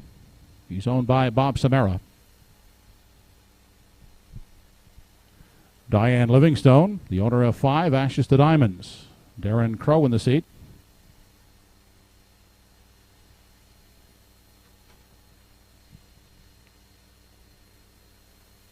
Rodney Gillis, the owner and driver of number 6, Daddy Let Me Drive.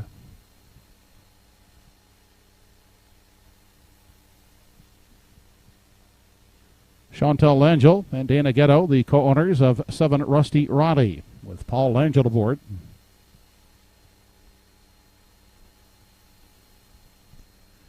Emmons McKay and Paul Smith, owners of number 8, Johnny Walker Deluxe. Emmons McKay drives. Post time for race 11 in 4 minutes.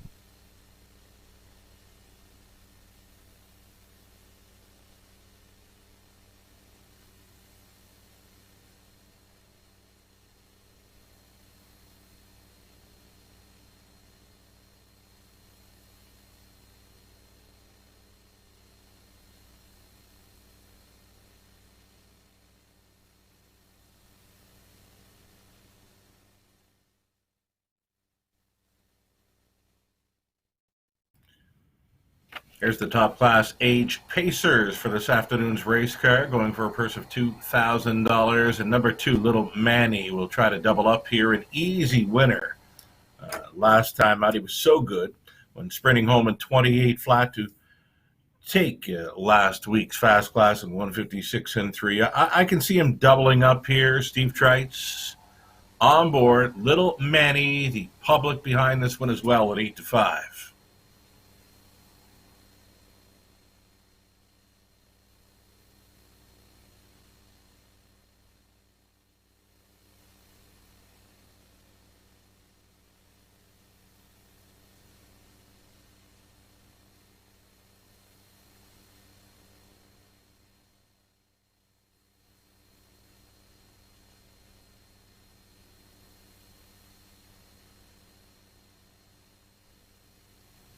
Here's number 3, Intended Royalty. Red Doucette trying for his driving triple on the day. This horse is always in the hunt, an 8-time winner this season.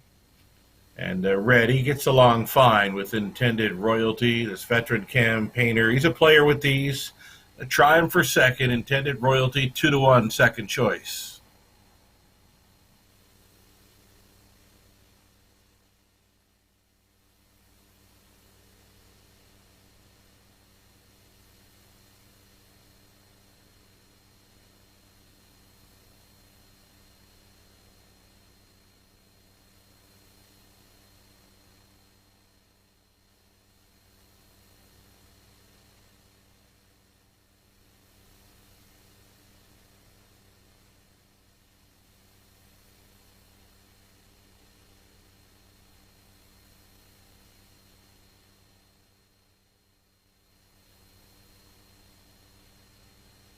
Here's an outside chance for number 6, Daddy Let Me Drive. A Rod Gillis owning, training, and driving. You look through the program lines and lots of first, seconds, thirds, even fours.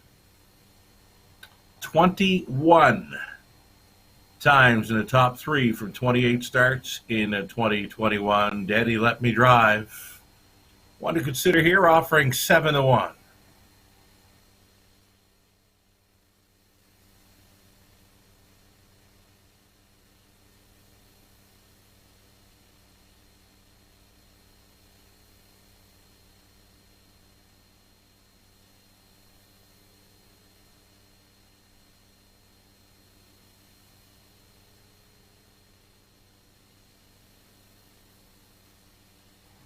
Here's a look at 4. I'm a looker 2.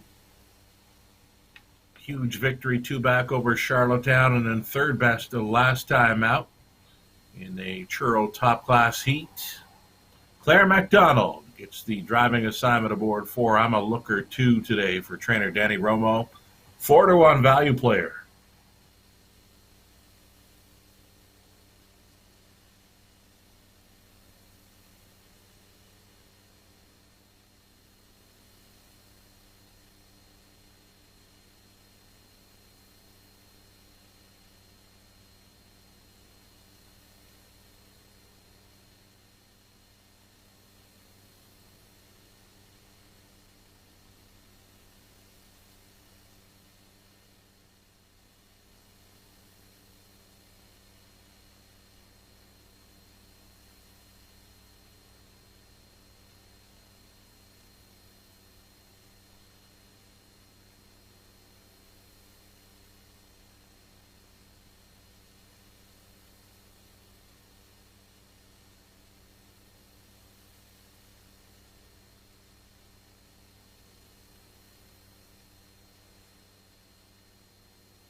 There's another one on the infield, just staying relaxed prior to their race. This is Good Friday 3, winning easily in his last two. Andy Campbell stays on board. Likely an early speed threat, but he's in much tougher this time around. Double digits, 11-1, second longest shot on the board. Good Friday 3. If he minds his manners behind the gate, he could be cutting this one out.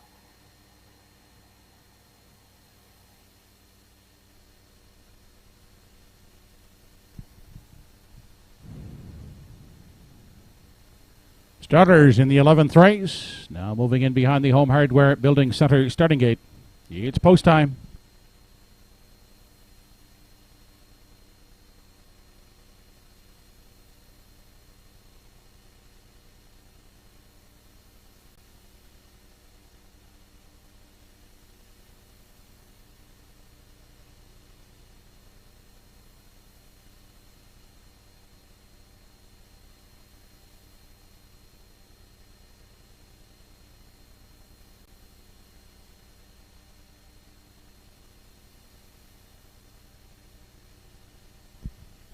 Race number 11 of the afternoon. Good Friday 3, Little Manny. Intended Royalty, I'm a Looker 2, Ashes to Diamonds.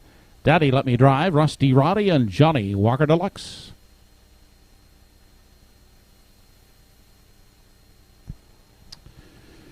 They're off and pacing in at the rail. Good Friday 3 off to a good start as they race into the first turn. Little Manny will come away second. Now dropping into 3. That is Intended Royalty, followed by Amalooker 2 and 4. Fifth outside is Johnny Walker Deluxe. Then on the inside, Ashes to Diamonds. The trailing pair, Daddy Let Me Drive and Rusty Roddy. They race into the backstretch on their way to the opening quarter. And up front, it's Good Friday 3. To set the early tempo out there by a length and a half. The pocket sitter is Little Manny. Close up third, Intended Royalty. Then back there at the rail in 4 is Amalooker 2. Fifth inside for Ashes to Diamonds. Outside going the long route is Johnny Walker Deluxe, racing uncovered in 6th. 7th to the outside goes Daddy Let Me Drive, and Rusty Roddy is sitting at the back. 28 and 2/5 seconds was the initial quarter. On through the stretch now as they approach the half. Good Friday 3 is the boss. Now the pocket sitter Little Manny quickly up to challenge on the outside as they race into the lower turn. Little Manny trying to take over from Good Friday 3 as they race into the lower turn, and Little Manny has cleared the lead. Now back second is Good Friday 3, pacing at the rail, Intended Royalty third. Next in line, Amalooker 2 looks at it from 4, back in 5, Ashes to Diamonds. The half, 56 and 3. On the way to 3/4, Little Manny trying to open up on the front, is out there by 4. Second is Good Friday 3, Intended Royalty starting up uncovered third. Then on the outside, that's Amalooker 2, tipping a 3 high from 4. They head now to the 7/8. Little Manny the one to catch, still there by 3.5. Second is Good Friday 3. Outside Intended Royalty third. Amalooker 2 is in the 3 wide path. Fourth. Back in 5. Ashes to Diamonds. On 8 left to come. 1:24 and 3 was the 3/4. Little Manny leads them on home. Good Friday 3 hanging tough at the rail second. Outside Amalooker 2 along with Intended Royalty. But Little Manny will take it second. That is Good Friday 3, and third is Intended Royalty. Mile in 1:54 and 3/5.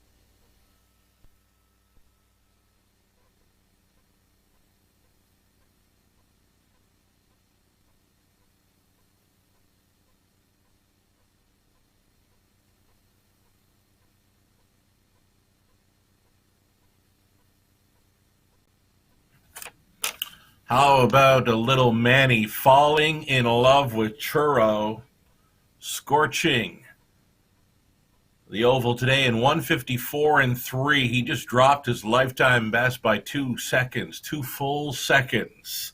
1:54 and 3. Steve Treitz on board. Little Manny here for trainer Chuck Miles. Wins by 3. Good Friday 3 was a game second best. Andy Campbell getting along well with that free-legged son of Mach 3. Looked like Intended Royalty holding third over the 4. I'm a Looker 2. It was number 2, Little Manny, on top winning, using a third quarter of 28 seconds flat to get away from them here, and that would do it. Seal the victory for 2 in a row at Truro, and again today drops his lifetime best by 2 full seconds. A new mark. He's going back to New Brunswick with 154-3.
The 11th race winner, now parading back in victory lane. He's number 2, Little Manny, 4-year-old bay gelded son of Articulator, out of the Blissful Hall Dam, the Good Wife. Owned by Dean and Brad McLaughlin, along with Mark Taylor and Stephen Trites of New Brunswick. Charles Miles is the trainer, Stephen Trites the winning driver. Stephen giving Little Manny a career best mile of 154 and 3/5.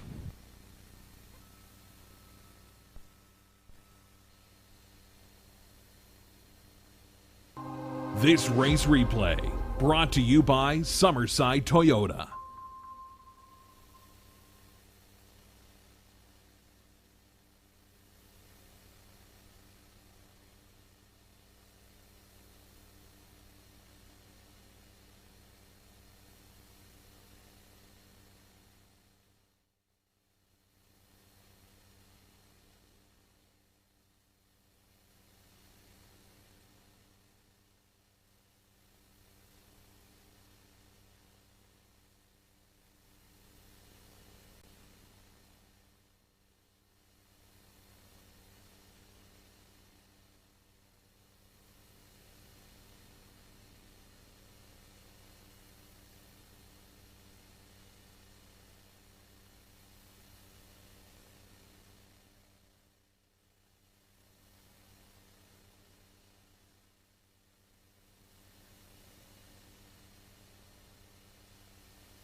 Race 11 is official. 1 Good Friday 3 was second. 2 Little Manny the winner. 3 Intended Royalty third. 4 I'm a Looker 2 fourth.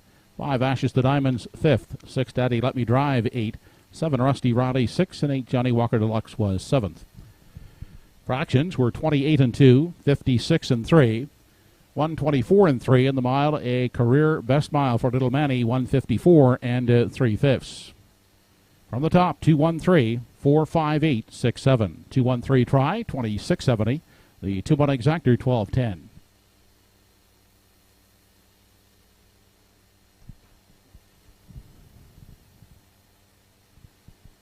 Upcoming in the 12th race, no program changes to report in race 12. Post time in about 18 minutes. Up next, it's the Gold Division of the Nova Scotia Amateur Driving Championship.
Now on parade are the starters in the gold division of the Nova Scotia Amateur Driving Championship.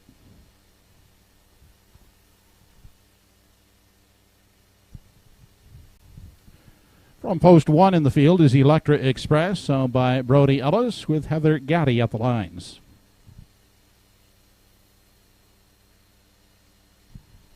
Monica Sutherland will drive from post 2, East Coast Invader. Monica co-owns with Todd Sutherland. And to complete the field is number 3, QT's Charlie, owned by John Murphy, with Jeremy Baker driving. That's the field for the gold division of the Nova Scotia Amateur Driving Championship.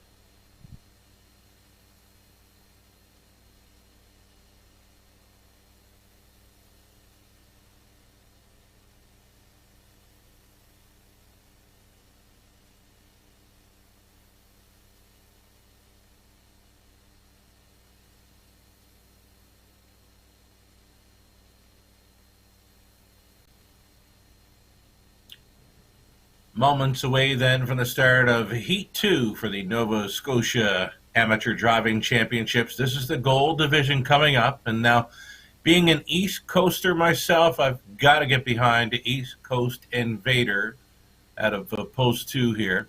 If Monica can race along up close and sit chilly for a final quarter push, she may get the best of them in here. Electra Express, the early speed threat, with a rail advantage, likely to be trying to go all the way in here for the home team. If played right, Heather could be tough to catch. Beware of Electra Express with that rail advantage. And then there's QT's Charlie shipping in.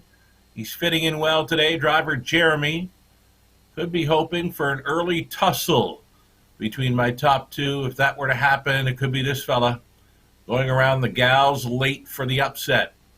It's the gold division, Heat 2 of the Nova Scotia Amateur Driving Championships up next. Good luck, all.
Amateur drivers now moving in behind the Home Hardware Building Center starting gate.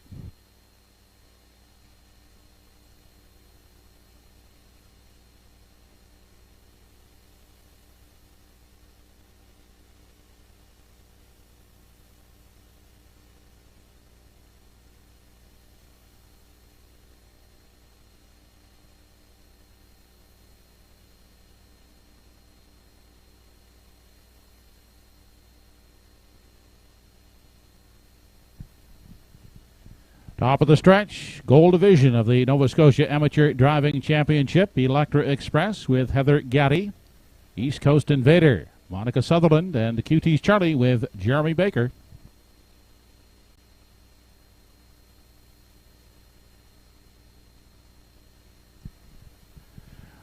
They're off. And from the outside, QT's Charlie, Jeremy Baker, firing his charge off the wings of the gate, looking to grab that early lead against Heather Gaddy and Electra Express as they race into that first turn. Away third. And settling at the rail, that's East Coast Invader for Monica Sutherland. Into the backstretch now. They head to the opening quarter. Outside, QT's Charlie and Jeremy Baker trying to clear the lead from Electra Express and Heather Gaddy as they make their way past that opening quarter. Gapping out back third is East Coast Invader and Monica Sutherland. Now Jeremy Baker has taken control with QT's Charlie out there a length and a half. Heather Gaddy will pocket ride with Electra Express, still gapped out by some 4 lengths back in 3. That is East Coast Invader and Monica Sutherland. Opening quarter, a brisk 27-3. They're alive on the front end here as they arrive at the midway point. QT's Charlie and Jeremy Baker setting some hot fractions as they race past the midway point.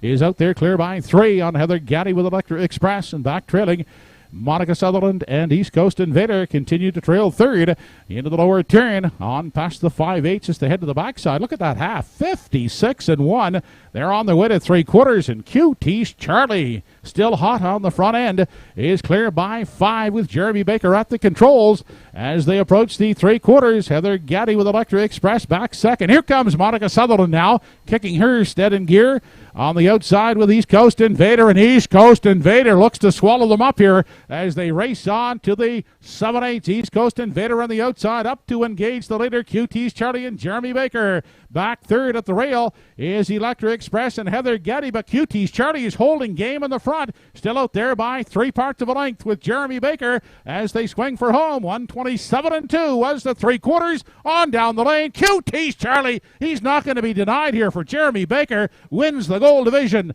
of the Nova Scotia Amateur Driving Championship. Monica Sutherland second with East Coast Invader, and Heather Gaddy and Electric Express are third.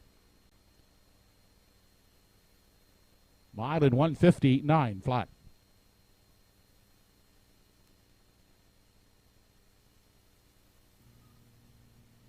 There you have it, the gold division of the Nova Scotia Amateur Driving Championships going to Jeremy Baker. On board QT's Charlie. Entertaining fractions of 27-3, 56-1, 127-2, and a mile of 159 flat. It looked like QT's Charlie was hitting the wall going up towards 3/4, but when the East Coast horse pulled alongside, he found more. He was reborn on the lead and drew off to win easily here in the gold division. Congratulations to all on an entertaining gold division final for the Nova Scotia Amateur Driving Championships. Again, quick fractions, quickest on the day, I believe, for a 1/4.5 mile. On their way back to the winner's circle, Jeremy with QT's Charlie.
Operating back into victory lane is the Gold Division winner of the Nova Scotia Amateur Driving Championship. He's number 3, QT's Charlie.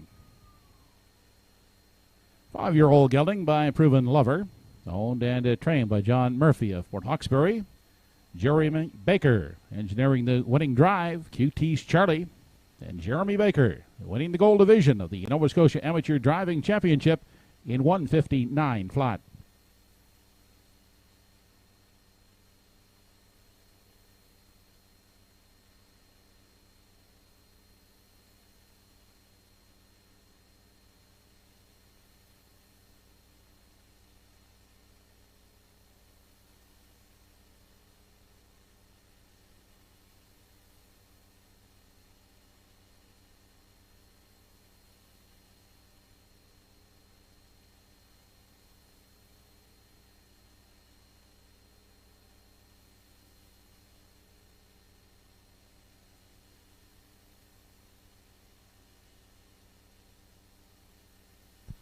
Here's how they finished in that Gold Division. Number 1, Electra Express third, 2, East Coast Invader second, and 3, QT's Charlie was the winner for Jeremy Baker. Fractions were 27-3, 56-1, 127-2, and the mile in 1:59 flat.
Horses are now entering the track for the 12th and final dash of the afternoon.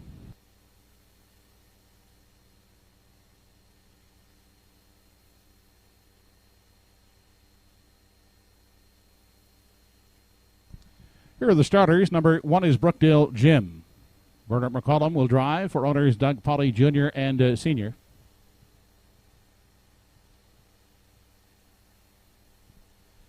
Roseanne Langell is the owner of number 2 Arizona Bucks with Paul Langell at the lines.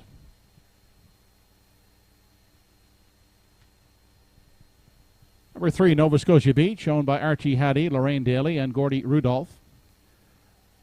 Darren Crow in tow.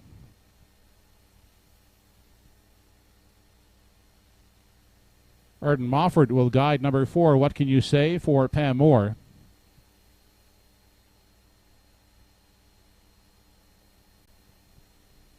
The CC Stables are the owners. Adam Murner will drive number 5 Mighty Mouse.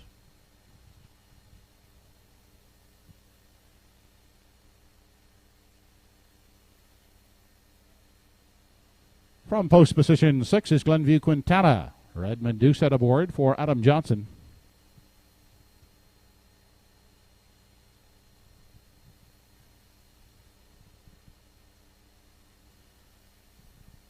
Completing the field is number 7 Preceptor. Kenny Parker Jr.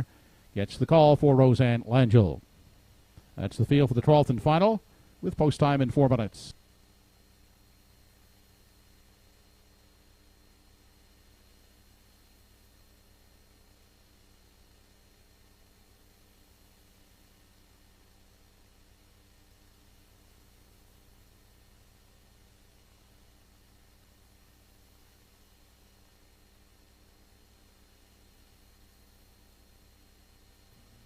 Here's a wide open finale where you could pick any one of 7 to win this final race on the day. I ended up going to the inside 3 to go 1, 2, 3, just like that. But I could have really used any horse to cap off the day here. A busy day at Truro Raceway with 12 races and a couple of amateur driving championships. Brookdale Jim, Pooker McCollum on board for the Pollies. Like him with the rail advantage. Gets a bit of class relief as well. The betting public behind him now at 8-5. Brookdale Jim tries for his second victory of 2021.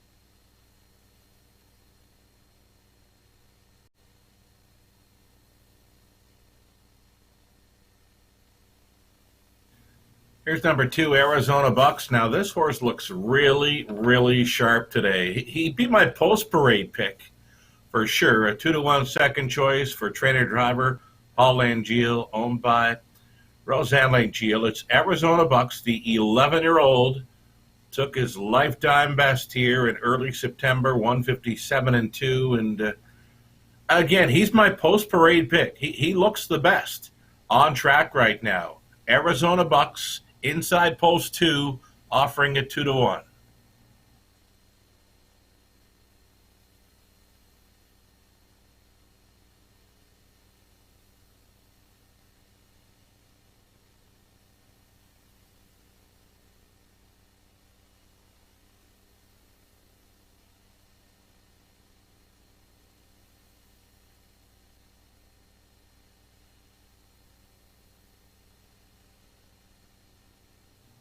Here's 3, Nova Scotia Beach. Darren Crow with another live play here on the finale. Darren Crow would be driving for his triple should he get there with Nova Scotia Beach. This one took a lifetime best a month ago, 158-3 when sailing gate to wire. Does have that early speed to his advantage here and an inside post as well. 4-1 on number 3, Nova Scotia Beach.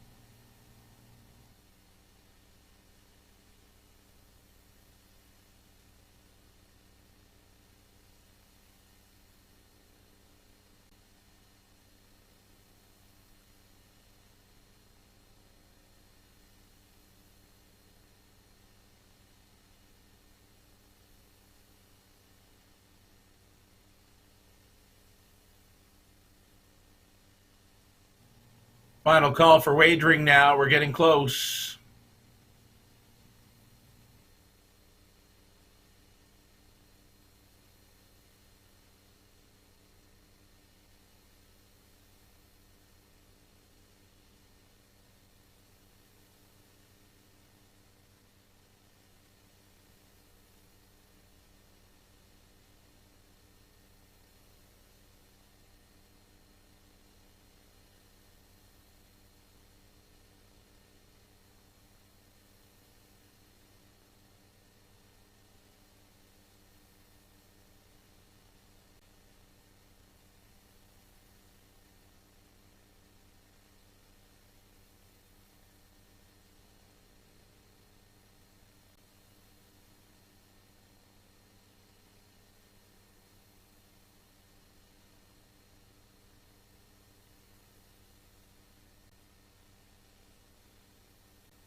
Starter has called in the entries behind the Home Hardware Building Center starting gate. It's post time.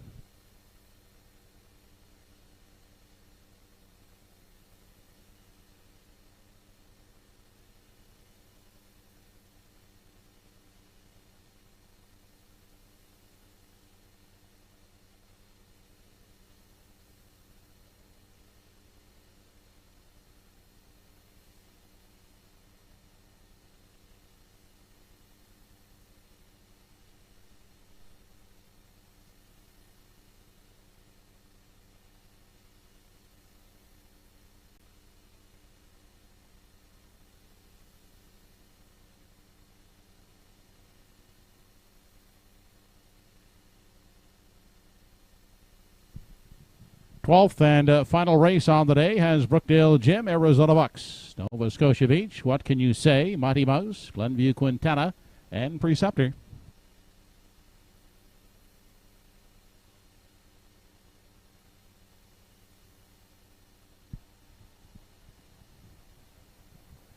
They're off. Nova Scotia Beach away quickly looking for the lead at the rail. That's Brookdale Jim as they race into the first turn. Taking a tuck is Arizona Bucks third. Up on the outside, Glenview Quintana looks for a spot in 4. Away 5th, that's What Can You Say. Back in 6 is Mighty Mouse, and the early trailer as they enter the backstretch for the first time. That is Preceptor. Single file as they approach the opening quarter, and up front they're led by Brookdale Jim with Arizona Bucks in for the pocket journey. Then Nova Scotia Beach looks at it from 3. Glenview Quintana is a tied up 4th. Next in line, What Can You Say? Pacing in 5. Back in 6, Mighty Mouse. He has only one beaten, that's Preceptor. As they continue into the turn, and the leader is Brookdale Jim. Getting a good journey in the 2 spot as they round the top turn. That is Arizona Bucks. Along the inside, that is Glenview Quintana. As they race into the turn and off the turn, Glenview Quintana in a little trouble there as they approach the half. 29-2 was the quarter. The inquiry side has been posted. Taken to the outside now was Glenview Quintana. That is Brookdale Jim leading the way as they race into the lower turn and continue on to the 5/8. On the inside, Arizona Bucks getting a good trip in the pocket is still their second outside, and moving uncovered is What Can You Say in 3. Inside 4th is Nova Scotia Beach.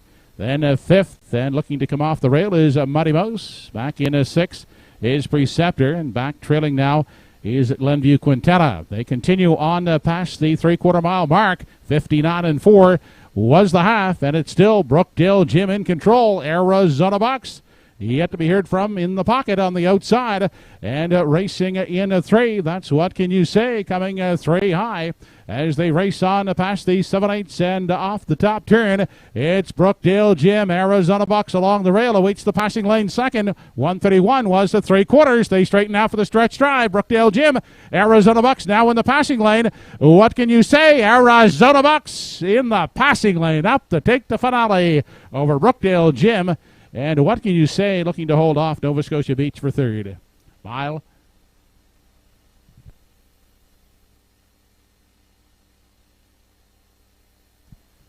was in 2:01 flat.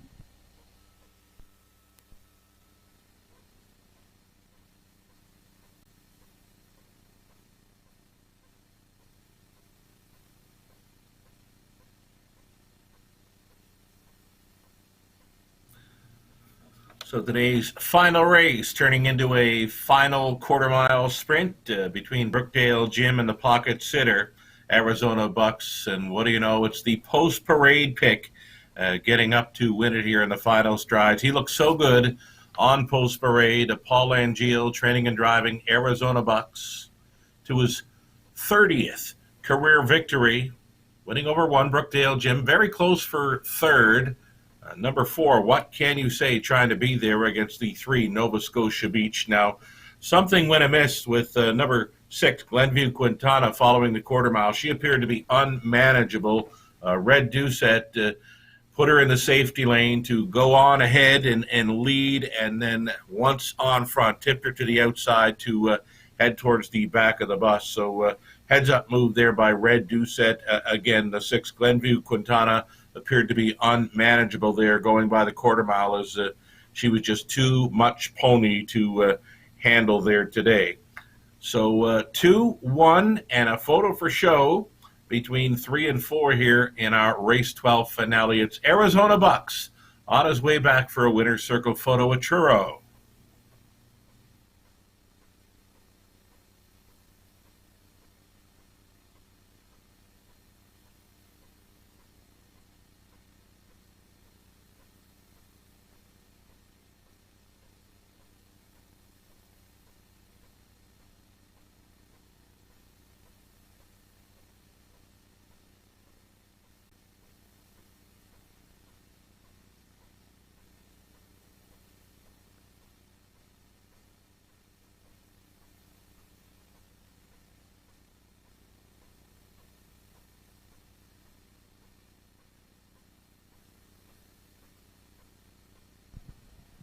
Now back, the 12th race winner, number 2, Arizona Bucks, 11-year-old gelding by Lismera, owned by Roseanne Langell of Lower Onslow, trained and driven by Paul Langell. Arizona Bucks, victorious in the finale, 2:01 flat.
Official rundown from the 12th race. 1, Brookdale Jim was second. 2, Arizona Bucks, the winner. 3, Nova Scotia Beach, fourth. 4, What Can You Say, third. 5, Mighty Mouse, fifth.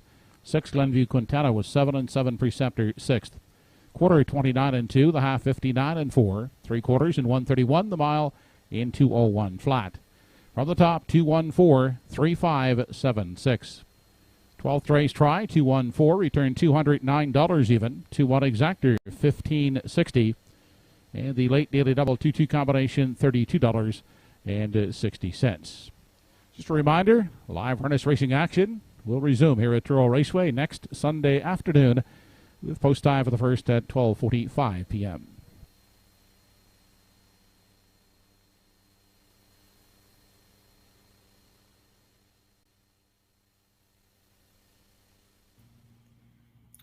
There you have it, the completion of a very busy day at Truro. 12 races in and done, and a pair of amateur races as well. Darren Crow, Red Doucette, Dave Dowling, all with driving doubles on the card in stakes action. The stakes earlier on in the day, Woodmere Alvin with the upset victory over Woodmere Steel Deal. Mike McGuigan training and driving that one to a 155-3 victory. Then mystifying the filly. She just jogged under wraps, 158-3. Co-owner, trainer, driver Daryl McLean on board. For Daryl, career driving win number 400 for a career that's it spans almost 40 years in the driver's seat. Jaden's Magic Steel, another upset winner in the Glamour Boys division, 157 as that one circled them with a backside blitz. Adam Murner was on board for trainer Melissa Rennie.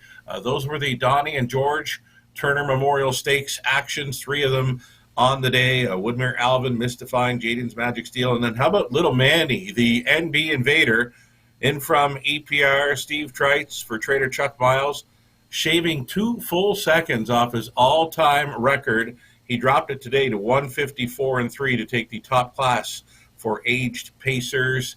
And again, a wonderful show by the Nova Scotia Amateur Driving Championship heats today. The winners, Madison Poirier up the passing lane with Quickie Kwanzaa, and Jeremy Baker with the entertaining fractions of 27-3, 56-1, 127-2, and getting there in 159 with QT's Charlie. So a wonderful day. We're going to do it all over again a week from today. Another Sunday matinee at Truro is planned for next week. And I want to thank you all for joining us today.